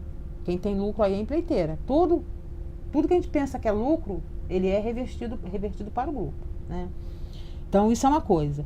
Quais foram os movimentos sociais, Jurema? União Nacional de Moradia, a Central do Movimento Popular, o Movimento Nacional de Luta por Moradia, que é o ML, da Lurdinha lá do Movimento do Congo, tem a Confederação da Associação de Moradores, que é a CUNAM, agora tem o MTST, tem o MST também, está todo mundo nesse mesmo... Hoje há uma preocupação, não só no urbano quanto no rural, que a gente constrói não só urbano, mas no rural também. E a União, ela quase não tem rural na zona no Sudeste, mas nos outros estados já está construindo rural. O primeiro programa que veio para o Rio de Janeiro não era o Minha Casa Minha Vida, era o tal do crédito solitário. E a gente... Geralmente, quando a gente fala solitário, a pessoa, todo mundo ri, né? Por que solitário? Porque aqui no Rio de Janeiro não decolou. Então, ele ficou solitário. Mas, na verdade, é crédito solidário. E aí, sim, como é que nós conseguimos chegar até ele? Nós reivindicamos o projeto para esse grupo de Jacarepaguá, né? Que era o Esperança que tinha na época. E a gente percebeu, quando você pega o projeto, que você começa a olhar, você começa a perceber várias dificuldades. Uma era... pagamento em 20 anos. A outra era, você tem que pagar um seguro de invalidez e morte, que esse seguro era um seguro tipo, a família que tinha, quanto mais idoso, quanto mais velho, mais alto era o seguro, porque a Caixa considerava que se você morre, você deixa uma dívida para trás. Então a gente tinha uma família no grupo que ela tinha acho que 62 anos, e ela estava pagando um seguro de 143. O valor da prestação da casa era 120. Então, você junta as duas coisas, dá um aluguel normal, né? Isso na Minha Casa Minha Vida. Isso não, crédito solidário. No crédito solidário. Com a minha ida para Brasília, junto aos meus companheiros, eu comecei a perceber que havia uma possibilidade da gente migrar para o Minha Casa Minha Vida. E aí, como é que você faz isso? Você está com um contrato assinado do crédito solidário. Nós, na conversa feita em Brasília, nós começamos a entender que tinham outros estados com a mesma reivindicação. Se eu não me engano, o Rio de Janeiro foi o primeiro estado a migrar. E aí houve todo um processo de destrato, você teve que destratar o crédito solidário para contratar o Minha Casa Minha Vida. Então nós contratamos esse Minha Casa Minha Vida, o 1. 1 no faixa 1. É o primeiro Minha Casa Minha Vida do 0 a 1.600, que era 1.600. Na verdade, quando contratou o crédito solidário, era até 1.395. Quando você migra de um programa para o outro, você vai para 1.600, que hoje a regra é até 1.800. Que a gente fica assim, é até 3 salários mínimos. Não é 3 salários mínimos, não existe isso. É até R$ 1.800, de 0 até isso. E aí, o que nós fizemos? Nós fomos para Brasília para reivindicar esse projeto, né? No primeiro momento não foi fácil, e aí você esbarra com burocracia, não só do próprio programa, mas burocracia da própria Caixa Econômica, entender o que nós estamos falando. Tinha reunião que a gente chegava falando a mesma coisa, alho, e eles estão entendendo bugalho. Você está falando alho e eles estão entendendo ao contrário. A gente ia para a reunião da Caixa, onde tem uma normativa que todo mês saía essa normativa com regras novas do programa. Você chegava, por exemplo, no mês de junho, a Caixa estava ainda com janeiro. Ela sempre estava com 2 meses atrás, sempre vencido, porque as informações também não circulavam. Aquilo que se aprovava em Brasília, na reunião do Conselho, que passava pela Secretaria de Habitação, que virava regra, não chegava na ponta aqui no Estado. Então, foi um embate muito grande, foi um aprendizado muito grande, não só para a gente, quanto movimento, quanto para a própria Caixa, para pegar um programa que não conhecia, né? Então, nós conseguimos romper várias barreiras. Então, dentro dessa regra do programa Minha Casa Minha Vida, ele não só tem a construção, como tem reforma, que é o caso... Nós temos 2 programas no Rio. Um de construção, que é o Esperança, que é a Colônia, e temos um Reforma, que é Manuel Congo, lá da Câmara dos Vereadores. Agora, para frente, nós temos mais Gamboa, que é a Construção, temos Mariana Crioula, que é a Construção, que é do Movimento Nacional, e temos em São Gonçalo, né, que é a comunidade de Ipiíba, que é também Construção. Então, assim, está avançando bem devagar, mas nós estamos devagar, muito devagar, na verdade, né? Porque, assim, a gente, para dar conta desse projeto na Colônia, foram, assim, de, tipo, perder o sono mesmo, de você debruçar na mesa ali, ó, esse negócio tem que sair para dizer que, olha, no Rio de Janeiro aconteceu um programa que aconteceu, mas paralisou nele, porque a gente não conseguiu mais não implementar nenhum, né? Com toda essa dificuldade aí, não só... Aí você tem burocracia. Nós ficamos 1 ano de cartório, que foi a avaliação que nós fizemos. Você tem um conjunto de entidades que poderia estar junto para esses projetos das entidades sair. Você tem Caixa Econômica, você tem o próprio governo federal lá com a questão da terra, ou o estado, ou município, que pode ser qualquer um doar a terra. Você tem a burocracia, às vezes, de documentação das famílias, né? Tem pessoas que estão num programa, mas ela nunca, não tem um CAD único, ou um RG que está vencido, e a Caixa, isso tudo tem que passar pelo PP, pelo filtro. Aí você tem burocracia principal, que eu acho que é crucial, é o cartório. Nós pegamos uma história de cartório, 1 ano dentro do cartório. 1 ano. Aí, quando você vai para o mapa da Caixa Econômica, você tem lá 2 anos de obra, digamos, 3 anos de obra paralisada, que era isso que aparecia para mim no sistema. 3 anos de obra. Não era 3 anos.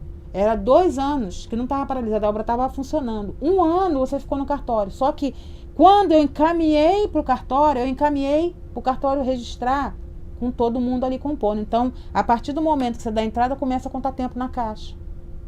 Entendeu? Então, se eu fico paralisada dentro do cartório 1 ano, eu estou com 1 ano de atraso na minha obra. E não é real. Então, isso tudo a gente está propondo, está colocando isso, sempre colocamos isso, estamos colocando mais uma vez, precisa ter lá o conselho dos cartórios para tentar trabalhar isso, porque senão essa dificuldade ela vai se crescendo e a gente não consegue resolver. Nós pegamos, na avaliação de outros companheiros, nós pegamos o pior cartório do Rio de Janeiro, que é o 9º ofício. Pegamos o pior cartório. Que ele investiga tudo. Tem mais do que investigar mesmo, né? Mas assim, é muito lento para te dar um retorno. Às vezes para dizer para você, olha, esse A aqui tá errado, a pessoa é feminina, tá com O, entendeu? O nome, a troca de nome. Então, um número de documentos, você podia corrigir na hora, mas não. É lento. E aí tem as concessionárias que deveria trabalhar em parceria, né? Com o programa Minha Casa Minha Vida entidade, porque o normal, as concessionárias e pleiteiras tem grana para pagar um despachante que fica lá, a gente não tem, né? A gente não tem. E aí você esbarra com essa burocracia. Aí você tem declaração de possibilidade de água, de possibilidade de esgoto, de energia, de telefonia. Tudo isso é um problema. Porque nada que você chega lá é rápido, principalmente quando é pra gente movimento que está lá quase que implorando para fazer. Então tudo isso vai contando o tempo, né? E aí é a burocracia que nós estamos vivenciando hoje na Gamboa, né? Mas a gente vai devagar, vamos rompendo. Aí tem ITD, que a gente tem isenção, até o cartório entender que você tem isenção, porque você é entidade. Tudo isso é complicado. Mas a gente vai rompendo essas barreiras, porque nós nos propusemos a construir Minha Casa Minha Vida entidade, né? Você dá um retorno para a família de morar numa casa com melhor qualidade, mas de contrapartida você apanha muito para poder chegar até lá. Mas... E você contou pra gente, né, que é um modelo de autogestão. Sim. Você pode contar na prática, assim, no dia a dia, como é que é essa autogestão? Olha, a autogestão se dá da seguinte forma. A gente não tem... Como é que eu vou te fazer? Não tem uma pirâmide onde tem uma pessoa em cima que manda e os de baixo obedecem, né? A construção da autogestão, ela se dá de baixo para cima, né? Quem tem que saber quem é o terreno, onde é o terreno, quem tem que saber qual o tipo de material, quem é que saber de forma que vai pagar, de que forma que esse dinheiro vai chegar, são as famílias. Eu tô lá como integrante do grupo, mas as famílias é que tem que saber, né? Então a gente primeiro vai fazendo essa formação. A gente nunca começa um projeto amanhã de um grupo que a gente pegou hoje. A gente faz um processo. Então, o nosso grupo, todos eles duram 5, 6 anos, né? Porque quando sai, você entrega uma demanda, já tem um grupo de pessoas querendo. Só que esse grupo de demanda que está querendo, a gente já está trabalhando essa questão da autogestão. Administrar o recurso é fundamental. Eles têm que saber exatamente quanto tem, em que vai gastar e de que forma que vai gastar. Quem vai decidir são eles. Então, quando a gente cria o grupo, que tem um projeto, a gente já cria logo uma comissão de obra, que vai gerenciar a obra, cria uma comissão de CRE, quem vai administrar a finança. E aí você contrata uma assessoria com social, arquitetura, engenharia e um advogado, para acompanhar todo o processo. Claro, com movimento e com a liderança, porque cada grupo ele tem a sua coordenação, a gente elege uma coordenação. Nós não vamos ser a coordenação daquele grupo, né? Nós estamos lá como movimento social.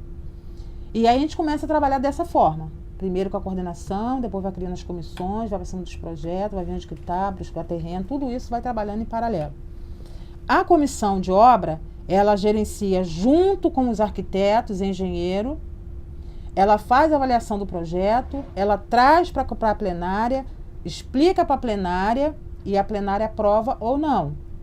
A comissão de finanças, ela só compra o material a partir de que passou pela comissão de mobilização, pela comissão de obra, passou pela assembleia, passou pela coordenação e passou na assembleia. A assembleia aprovou, a comissão vai e compra o material. Do contrário, nada é feito sem a participação dos verdadeiros donos.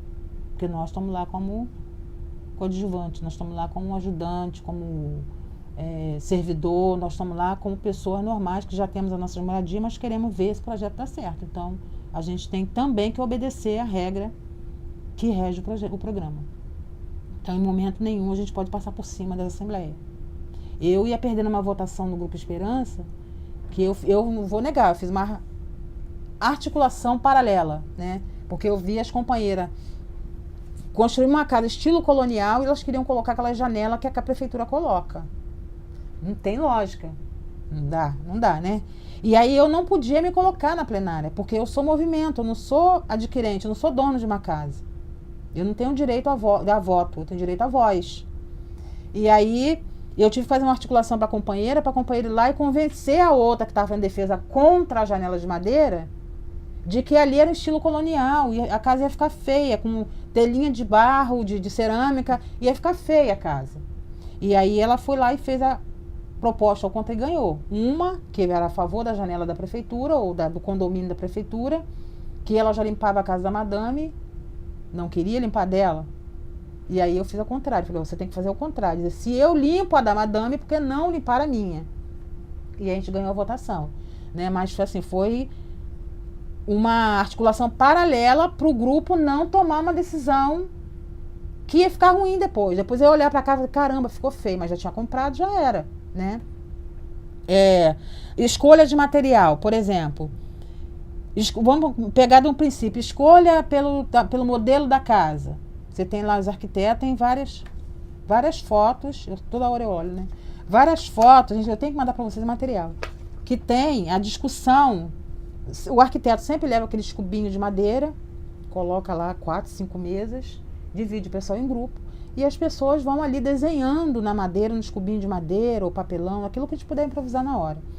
Vai desenhando de que forma que ele acha que o condomínio teria que ficar. E aí, aquilo vai ser feito um projeto em cima daquilo ali, ou uma ou duas ou três propostas, traz para a plenária, eles visualizam no papel como é que ficou, gostou, quer mexer, não quer, e eles têm que estar lá, a APTA está explicando para essas famílias como é que vai funcionar. Esse é o projeto arquitetônico. O arquiteto e o engenheiro, ele não tem o aval do grupo de definir nada, por exemplo, tiver que entregar para a prefeitura, só vai entregar depois que passar pelo coletivo. A gente não aceita, já aconteceu, da gente estar numa reunião com a prefeitura, a gente não ter visto que o arquiteto ia entregar, quando chegou na hora ele levou uma coisa exatamente que a gente tinha sido contra. E aí, no cantinho, falei para ele, você não vai apresentar, porque se você apresentar, nós vamos contestar aqui na mesa, vai ficar mal para você. E aí ele teve que ter um maior jogo de cintura e dizer, eu esqueci, eu trouxe a planta errada, entendeu? Desconversou e não apresentou. Porque se a gente está falando de autogestão, essas coisas têm que ser no coletivo. Não adianta eu achar que eu sou dona do grupo, que eu vou lá definir pelo coletivo. Eles é que vão definir. Né? Então, um pouco dessa questão da autogestão. Também você falou um pouco lá no seminário, né, do seminário que a gente fez na Casa de Rui, que o programa Minha Casa Minha Vida não atende as demandas dos movimentos sociais e no Rio de Janeiro serviu para as remoções. Você pode comentar um pouco mais essa... Porque assim, o que a gente avalia com isso? O programa Minha Casa Minha Vida, quando ele a princípio, quando ele veio, a ideia era você fazer moradia para acabar ou pelo menos reduzir o déficit habitacional. E aí o que a gente percebeu? A prefeitura, não só do Rio, como outras prefeituras, utilizaram, né, desse Minha Casa Minha Vida para fazer remoção. Né? Por exemplo, você tem Vila Maracanã, que era no Maracanã, você tem Vila Autódromo, você tem qual outras comunidades? Jacarepaguá tem várias comunidades pequenas que foram removidas. Então, assim, aonde foi passar ou teria o equipamento para os Jogos Olímpicos, que foi utilizado muito na questão dos Jogos Olímpicos, ou o equipamento dos Jogos, ou os traçados das trans. Né? E isso foi dificultando. E aí, hoje, quando você pega o cardápio lá de novas moradias, tem muita gente ainda sem moradia. Primeiro que ou está no bairro onde ela não queria estar, né? E aí aquele filtro que a prefeitura faz de pegar quem está em Campo Grande, trazer para cá, e quem está aqui levar para lá, não tem esse filtro. E aí a gente percebe nitidamente que essas pessoas foram colocadas a partir, né, foram removidas suas moradias, utilizando aquilo que estava pronto com recurso do governo federal, que não era para esse fim. Tá? Então, assim, a gente avalia isso, que foi muito ruim desse ângulo. Aí você tem um perfil de família típico, que eu já coloquei em outro momento aqui. Famílias que moravam numa moradia com 100 metros quadrados, que recebeu um de 37. Por quê? Porque ela teve que sair de onde ela estava, porque ia passar, ou teria um equipamento, ou teria alguma obra de prefeitura, alguma obra de governo de estado, alargamento de rua, seja lá o que for. Né? Ou contenção de morro. Então, eles utilizaram esse equipamento, esse instrumento para poder fazer essas remoções das favelas, utilizando Minha Casa Minha Vida. Uhum. E você comentou aí das remoções por conta da passagem das trans, né? Uhum. E também por conta dos equipamentos para as Olimpíadas.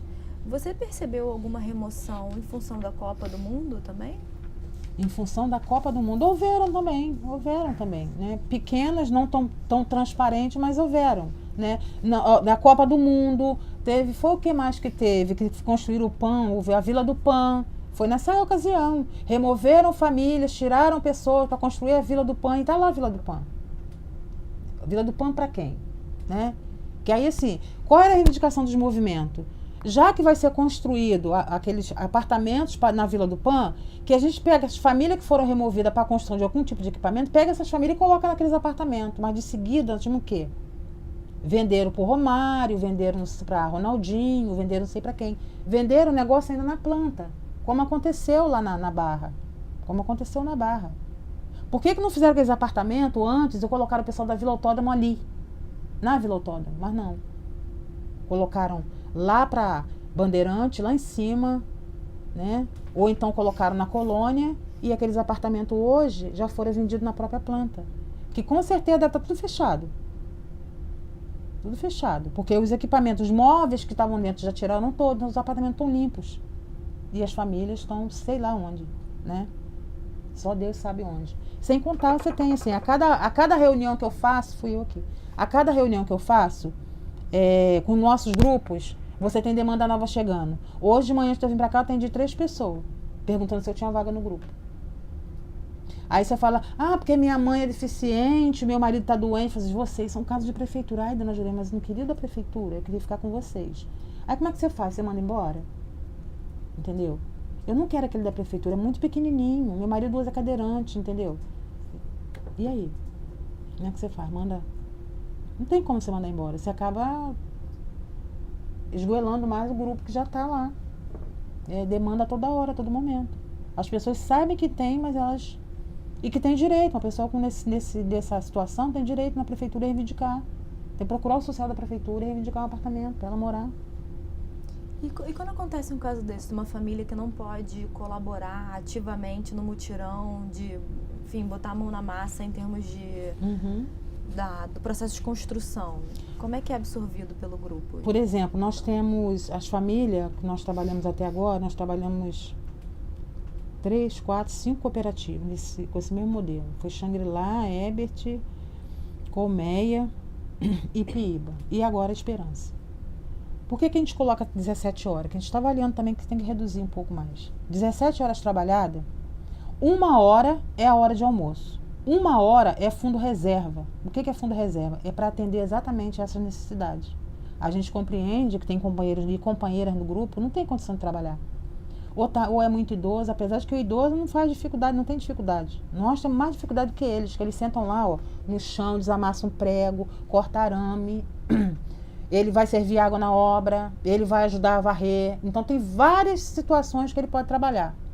E a gente percebe isso muitas vezes em uma pessoa muito mais nova, que ela não quer desamassar prego, porque ela acha que aquilo não é trabalho para ela, mas também fica com o pé na parede e não faz nada.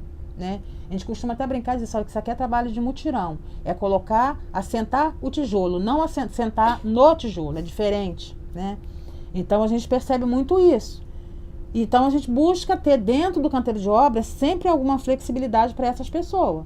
O idoso, ele nunca será excluído por conta de não ter trabalho. Porque tem esse fundo reserva lá que ele cobre essas pessoas com dificuldade. Ou até em outras situações, por exemplo, uma pessoa que caminhou bem durante todo o processo, chegou no meio da obra, ficou doente, está em casa acamado. Aí você vai pegar e botar outro no lugar dele? Não tem como. Então essas horas que ele fez, e de outros companheiros também, porque o fundo reserva é 1 hora de todo mundo que vai para um fundo que vai atender todo mundo que precisar. Tá?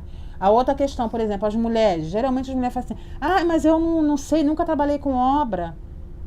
Geralmente olha pra unha, né? Nunca trabalhei com obra, meu cabelo, o cabelo fica feio, a unha fica feia, depois fica tudo bonito de volta. O importante é você ter sua casa para morar. Pensa que você quer sair do aluguel, que saiu o segundo marido, que muitas das vezes nem tem o primeiro, mas o aluguel é o marido que dorme na cama. Porque você paga um, já tem outro para pagar, você paga um, tem outro para pagar. Né? E nós tivemos várias mulheres nessa situação. Hoje você tem mulher, não só no Esperança, mas em outros projetos nossos, que assenta tijolo, que coloca forro, que faz parte elétrica, tem um monte de coisa, coloca piso, você tem um monte de... Porque quem quer aprender, aprende. É uma escola. A construção civil é uma escola para a mulher também, né? Que a gente percebe, o Rio de Janeiro deve ser mais lento com isso. São Paulo você vê as mulheres lá no pico do prédio, né? Aqui a gente já vê mais devagar. Até porque a gente não tem cultura de construir prédio mutirão, né? Lá já tem isso. Mas, assim, a gente vai avançando, a cada dia avançando mais e elas vão se desafiando também, né? Mulheres que você vê que mudou, assim, a sua postura. Aquela mulher subordinada ao homem, que fica lá o tempo de 24 horas por dia, fazendo comida, servindo no fogão, e tomando conta de filho. E tendo que administrar aquele recurso mínimo que ele põe, que é pagar aluguel, botar comida em casa, fazer o que ele chega em casa, né, recebe o dinheiro, meu marido faz assim, o dinheiro tá aí, vê o que você faz, né? E aí eu tinha que me virar nos 30. Então a gente percebe ainda nos grupos que tem muito isso. E agora as mulheres, com essa alternativa, as mulheres falam, não, faz o seguinte, eu vou acompanhar as reuniões, já vi companheiras fazendo isso, eu vou acompanhar as reuniões, quando chegar no processo da obra você vai, que aí a obra é com você. Mas acaba que ela já se infiltrou tanto que ela acaba indo também. Agora tem aquelas também que esconde marido. Até a reta final ela fala, jura de pé junto, que não tem marido, não tem namorado, não tem companheiro, não tem ninguém. Aí quando entra na casa, você vê lá o cara entrando. Eu já estou acostumada, vacinada com isso. Mas você percebe assim, a reação de algumas companheiras que, de alguma forma, seu marido trabalhou lá o tempo todo da obra para aquele que estava em casa escondido. Ou para aquela também, né? Porque tem o homem também que esconde a mulher. Né? Mas isso é uma forma, a gente vai adaptando, vai trabalhando a cada dia e melhorando isso mais. Uhum. E Jurema, você falou também do fato das emoções, né? Que várias pessoas que foram para Minha Casa Minha Vida vieram em função das emoções, dos equipamentos e das trans. Na sua opinião, era possível fazer as Olimpíadas sem remoção? Cara, pergunta difícil é essa. Porque se você faz uma análise do Rio de Janeiro, na conjuntura que nós estamos... Se fosse hoje, né, a gente até diria que ia para a rua brigar para não ter.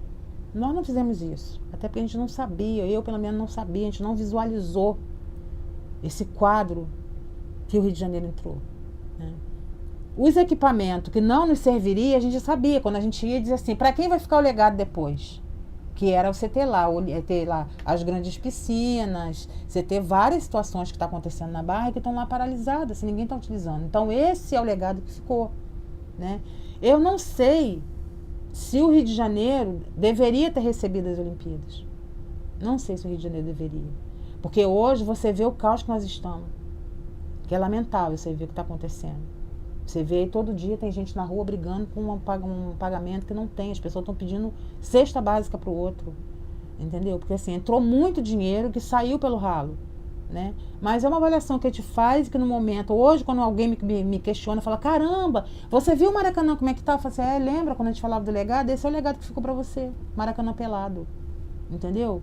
Que foi a primeira obra que a gente começou já a brigar ali, demonstrando, né? Que a obra não terminava nunca, ficou um grande tempo fechado, que a obra não terminava nunca, e só entrando dinheiro, e a gente enquanto movimento, já começava a apontar, né? Olha o legado que vai ficar para o Rio de Janeiro. De repente, você tem aquela explosão, que em paralelo a isso, o Maracanã já estava começando já a história da remoção da Vila Autódromo.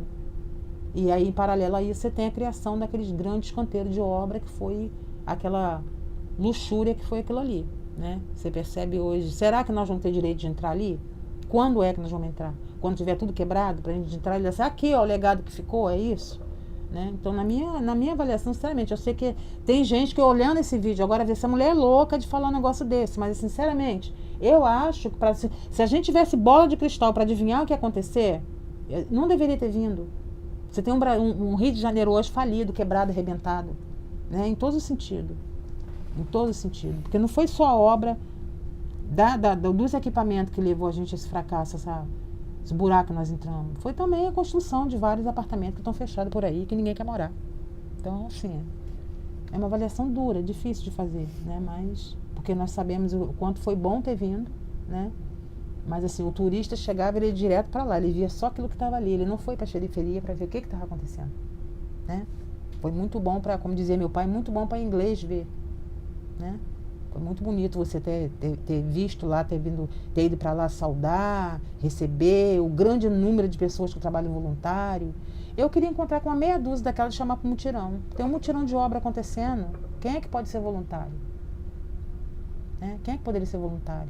Muito pouco vão querer, né? Mas foram para lá. Mas é assim, acho que a mídia, ela consegue fazer uma transformação muito grande na cabeça das pessoas. Né? Ela mostrou como se o Rio de Janeiro está nota 10, está lá em cima. Agora, quem está no dia a dia, na luta, na batalha, está vendo que não é nada disso. Está vendo que é bem diferente. Em relação ao transporte, sinceramente, é aquilo que eu já coloquei para vocês. Assim, eu não senti melhoria no transporte para mim enquanto pessoa. Né? Porque eu moro numa área recuada de Jacarepaguá, aonde o transporte que deveria me levar até um BRT é horrível. E eu pago, dá para contar quantos pontos de ônibus da minha casa que eu pago para chegar até o BRT. 10 pontos de ônibus, mais ou menos, que eu pago R$3,80. É o mesmo que eu pego para andar 1h30 até o centro, que eu vou pagar o mesmo R$3,80. Então, para mim, o transporte... Agora, para quem trabalha na Barra, trabalha em Campo Grande, você tem um transporte, né, com Madureira, você tem um BRT que te leva com uma facilidade maior. Quem está na Ilha do Fundo, quem está para a ilha, você consegue pegar um transporte e mesmo cheio demais, né? Que eu andei uma vez no BRT para nunca mais. Porque é pessoas penduradas no pescoço uma da outra. Então, para mim, não me serviu de muita coisa. O VL turista, porque para mim é VL turista, porque aquilo ali vive vazio. Aquilo ali vive vazio. A não ser a pessoa que está com preguiça de caminhar e não mede no bolso o que é você pegar um VLT dali da Candelária e andar até a Cinelândia e pagar R$3,80. Eu peguei uma vez também, porque eu cheguei no aeroporto Santos Dumont muito tarde e eu tive que pegar o último que estava saindo de lá, o cara avisando, tá saindo. Eu peguei o último que estava saindo para me deixar na Candelária, porque senão eu ia perder meu ônibus para Jacarepaguá, porque também é isso. Você não tem ônibus de Jacarepaguá a noite toda. Porque assim, eu, sinceramente, eu me nego a pagar o negócio daquele ali. Aquilo ali é brincadeira que fazem com as pessoas. Você pagar dali aqui, pagar R$3,80. Então é uma coisa desproporcional. Tá? A Transolímpica, você pega um ônibus, o articulado que você pega, vem lá de Deodoro para o Recreio. Do Recreio você tem que pegar um outro para ir para a Barra, para poder pegar da Barra, pegar para Jacarepaguá. Entendeu? Então assim, eu não vejo mudança. Aliás, quando eu estava em Brasília, na reunião do Conselho, eu era do GT de Mobilidade Urbana. Qual conselho? Conselho Nacional da Cidade. Eu era do GT de Mobilidade Urbana. Eu saí de lá porque eu não aguentava ver aquilo. Os caras venderam uma coisa que não é viável. Eles vendendo aquela ideia de que ele era um transporte de massa, de qualidade. Não é. Não é. Você vai para Santa Cruz, você pega o BRT para Santa Cruz, eu peguei uma vez. Você tem 3, 4 estações fechada com tapume de madeira. Entendeu? Por quê? Porque o vandalismo acabou com tudo. Ou a favela que está próxima ali, o tiroteio acabou com tudo. Então, assim, eu não vejo que isso foi um legado bom que ficou para a população, que não pode usar. Entendeu? Não vejo isso como legado bom. Porque você colocou um BRT, um VLT, ou colocou... Mas, de contrapartida, você retirou os ônibus que as pessoas mais usavam. Tirou os ônibus que mais usavam. E isso a gente já falou para várias pessoas, vamos continuar falando. Jacarepaguá, hoje, para quem mora para os bairros de Santa Maria, Pau da Fome, Teixeira, as pessoas estão ilhadas de transporte. Tem um ônibus que é sucateado. Quando às vezes não tem nem a campainha para você tocar para poder o motorista parar. Porque está tudo arrebentado. Então você tem que pegar o transporte alternativo que é a van. Entendeu?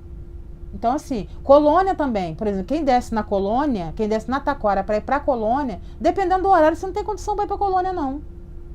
E você tinha 3 linhas de ônibus lá dentro. 3 linhas de ônibus. Então, assim, é complicado a gente ter que ouvir pessoas virem para cá e dizer que ficou um legado bom. Tomara que fique, tomara que melhore, né? De repente, depois de tanta crítica que a gente vem fazendo, melhore. Porque você vê, tem várias linhas do VLT aqui que nem funcionando estão ainda. Nem funcionando estão. Né? E assim, avaliar esse valor. Eu fico vendo tem companheiros meus, amigos meus que são da França, que falam assim, olha, na França eu ando nisso de graça. Entendeu? E aqui a gente tem que pagar R$3,80. Você pegar uma pessoa doente, que nem a gente vem fazer reunião aqui na Cinelândia com companheiros doentes, que aí você não tem como descer, pegar o ônibus lá embaixo na Candelária, você acaba colocando a companheira ali, eu chego lá reclamando. Gente, eu peguei ali, desci aqui, já me comeu meu crédito, mas come, companheira, você achou que isso era de graça? Entendeu? Porque as pessoas acharam que era de graça, não é. Mal você entra, já vem cana dura, né? Porque pra mim é uma cana dura. Seu cartão, para poder passar a maquininha para confirmar que você passou seu cartão. Então, sinceramente. É porque eu justamente perguntar se você sabe se as pessoas estavam satisfeitas com a solução ou não. Cara, assim, eu posso te falar, não por pessoas amigas minhas, mas por pessoas que estão morando lá. Por exemplo, a gente tem nos nossos grupos, várias pessoas que moram de aluguel, pagando aluguel para alguém, no apartamento Minha Casa Minha Vida, na Colônia. E aí eu já perguntei para elas, e aí, você prefere, não gostaria de tentar um Minha Casa Minha Vida? Deus me livre, aquilo lá dá mal pra gente circular dentro da casa. Então está lá, porque tá morando, deve estar pagando um aluguel mais barato, que eu não perguntei, né? Porque até feio perguntar, não perguntei. Mas se deve estar pagando um aluguel mais barato para estar no programa Minha Casa Minha Vida morando de aluguel. Mas ela tá lá a vaguinha dela tá lá no grupo garantindo. Podia tentar. Você tem apartamento lá vendendo a 20 mil. 75 você está vendendo a 20. Poderia estar tentando comprar. Agora com essa facilidade do Temer, né? Poderia estar tentando. E aí as pessoas não querem, elas falam. Você não tem área de serviço, entendeu?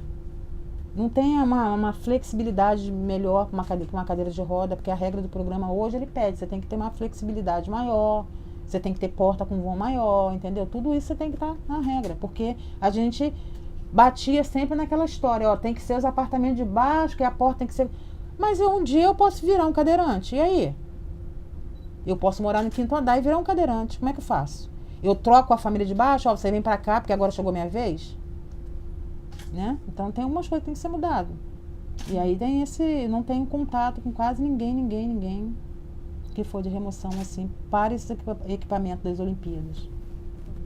O Parque Olímpico ele agora abriu pro público, né? Dizem que abriu. Pública, sexta e sábado.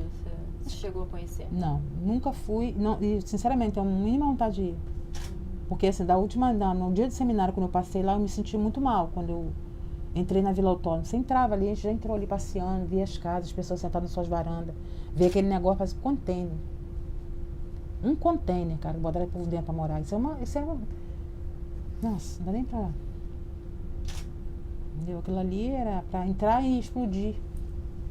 Porque botaram o povo num container pra morar. Aquilo é muito doloroso. Aquelas casas. Nossa, vocês já foram lá? Já. É um container aquilo.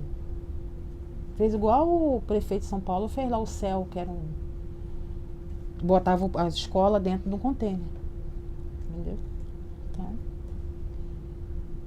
difícil. Qual a sua opinião sobre esse esforço de registrar essa experiência? Primeiro, eu também queria agradecer vocês pela paciência de ter me aguardado até agora, né? E assim, ter me dado a oportunidade de ter desabafado mais uma vez e contar um pouco da minha história, né? E dizer assim, eu acho que não sei se seria estratégico a gente tentar, tivesse um projeto maior para pegar algumas equipes em campo e tentar fazer um levantamento, tentar ir, por exemplo, na colônia Juliana Moreira, lá no campo, perguntar a algumas famílias, o que está sendo essa transolímpica para vocês aqui? O que está sendo essa abertura da colônia para vocês? Que com certeza vão ter pessoas assim que vão dizer, olha, para mim foi uma porcaria, eu não queria que tivesse isso aqui. Tem outros que vão dizer assim, não, foi bom, porque eu consegui terminar minha casa, eu consegui ter minha casa nova, né? Então, acho que assim, seria bem interessante estar colocando na própria Vila Autódromo, ainda aquelas que restam lá. Eu acho que quando a gente faz uma entrevista, a gente já coloca o nosso ponto de vista, né? A gente coloca aquilo que a gente sente. Agora, o que essas famílias estão sentindo? Eu gostaria de saber o que aquelas famílias, cada uma delas que ficou lá, o que está sentindo. Quando você vê um vídeo que tem daquela senhora que está com o olho roxo, de um soco que ela levou no olho, cara, aquilo deve doer na alma dela. A Dona Penha. Dona Penha, deve doer na alma dela. E como outros companheiros também que passaram por lá, que por algum motivo, se foi porque recebeu apartamento ou porque recebeu indenização, mas ele tem uma história para contar do que foi o sofrimento daquelas pessoas estarem ali, né? Tipo a Dona Jane e uma série de pessoas que passaram por ali, né? Agora, se você pega hoje, por exemplo, você pegar a zona aqui no centro do Rio, você pegar ali aquela parte onde fizeram todo o binário, que fizeram aquelas obras todas que fizeram ali, nós estamos com um projeto emperrado ali, para começar que não começa nunca. Agora, de vez em quando, tem alguém entrevistando os moradores da área, o que está sendo aquela limpeza, porque estão fazendo uma higienização ali naquela área, né? A área do porto, estão limpando aquilo tudo ali. Você passeia por ali hoje, parece que aquele porto nunca existiu, é o bulevar, né? Bulevar para quem? Né? Então, assim, a preocupação que eu tenho, essas obras todas, que a gente está muito festejando tudo que aconteceu. Agora, daqui uns 10 anos, se não tiver manutenção, isso tudo vai estar degradado de novo. Porque a tendência do Rio de Janeiro, se a gente não se mexer, é acabar tudo. Por isso que estão abrindo, por causa de tanto a gente bater na questão dos equipamentos que ficaram, o legado que ficou das Olimpíadas, que resolveram abrir para o público, para a visitação. Agora, essa visitação é gratuita? Ou estão cobrando um pedágiozinho, um ágiozinho, para a gente começar a arrumar uma graninha para começar a limpar a piscina, botar uma lâmpada que está faltando? Como é que vai ser isso? Né? Tem que abrir aquilo lá para a comunidade, um calor danado, abre lá para a criançada brincar. Não tem que fazer um piscinão de ramos, tem que abrir aquele piscinão lá para as crianças brincar. Né? Então, acho que é esse um pouco a minha avaliação quanto a esse processo todo. Eu acho que vale a pena a gente, não sei como, de que forma seria, mas fazer um projeto de pesquisa nesses locais. O que as pessoas estão sentindo agora, né? Pegar ali, principalmente naquela areazinha da colônia e Vila Autódromo, o que foi o que está sendo essa transformação, essas obras que estão acontecendo lá. Ou o que aconteceram. Porque a colônia não acabou não, tá? Só deu uma paralisada porque não tem dinheiro. Porque muita coisa vem pela frente. Muita coisa vem pela frente. Nós queremos uma escola técnica dentro da colônia. Porque tem uma escola, aquela demanda, digamos que tivesse 500 crianças lá, chegaram mais 1000, e a escola é a mesma. A escola é a mesma.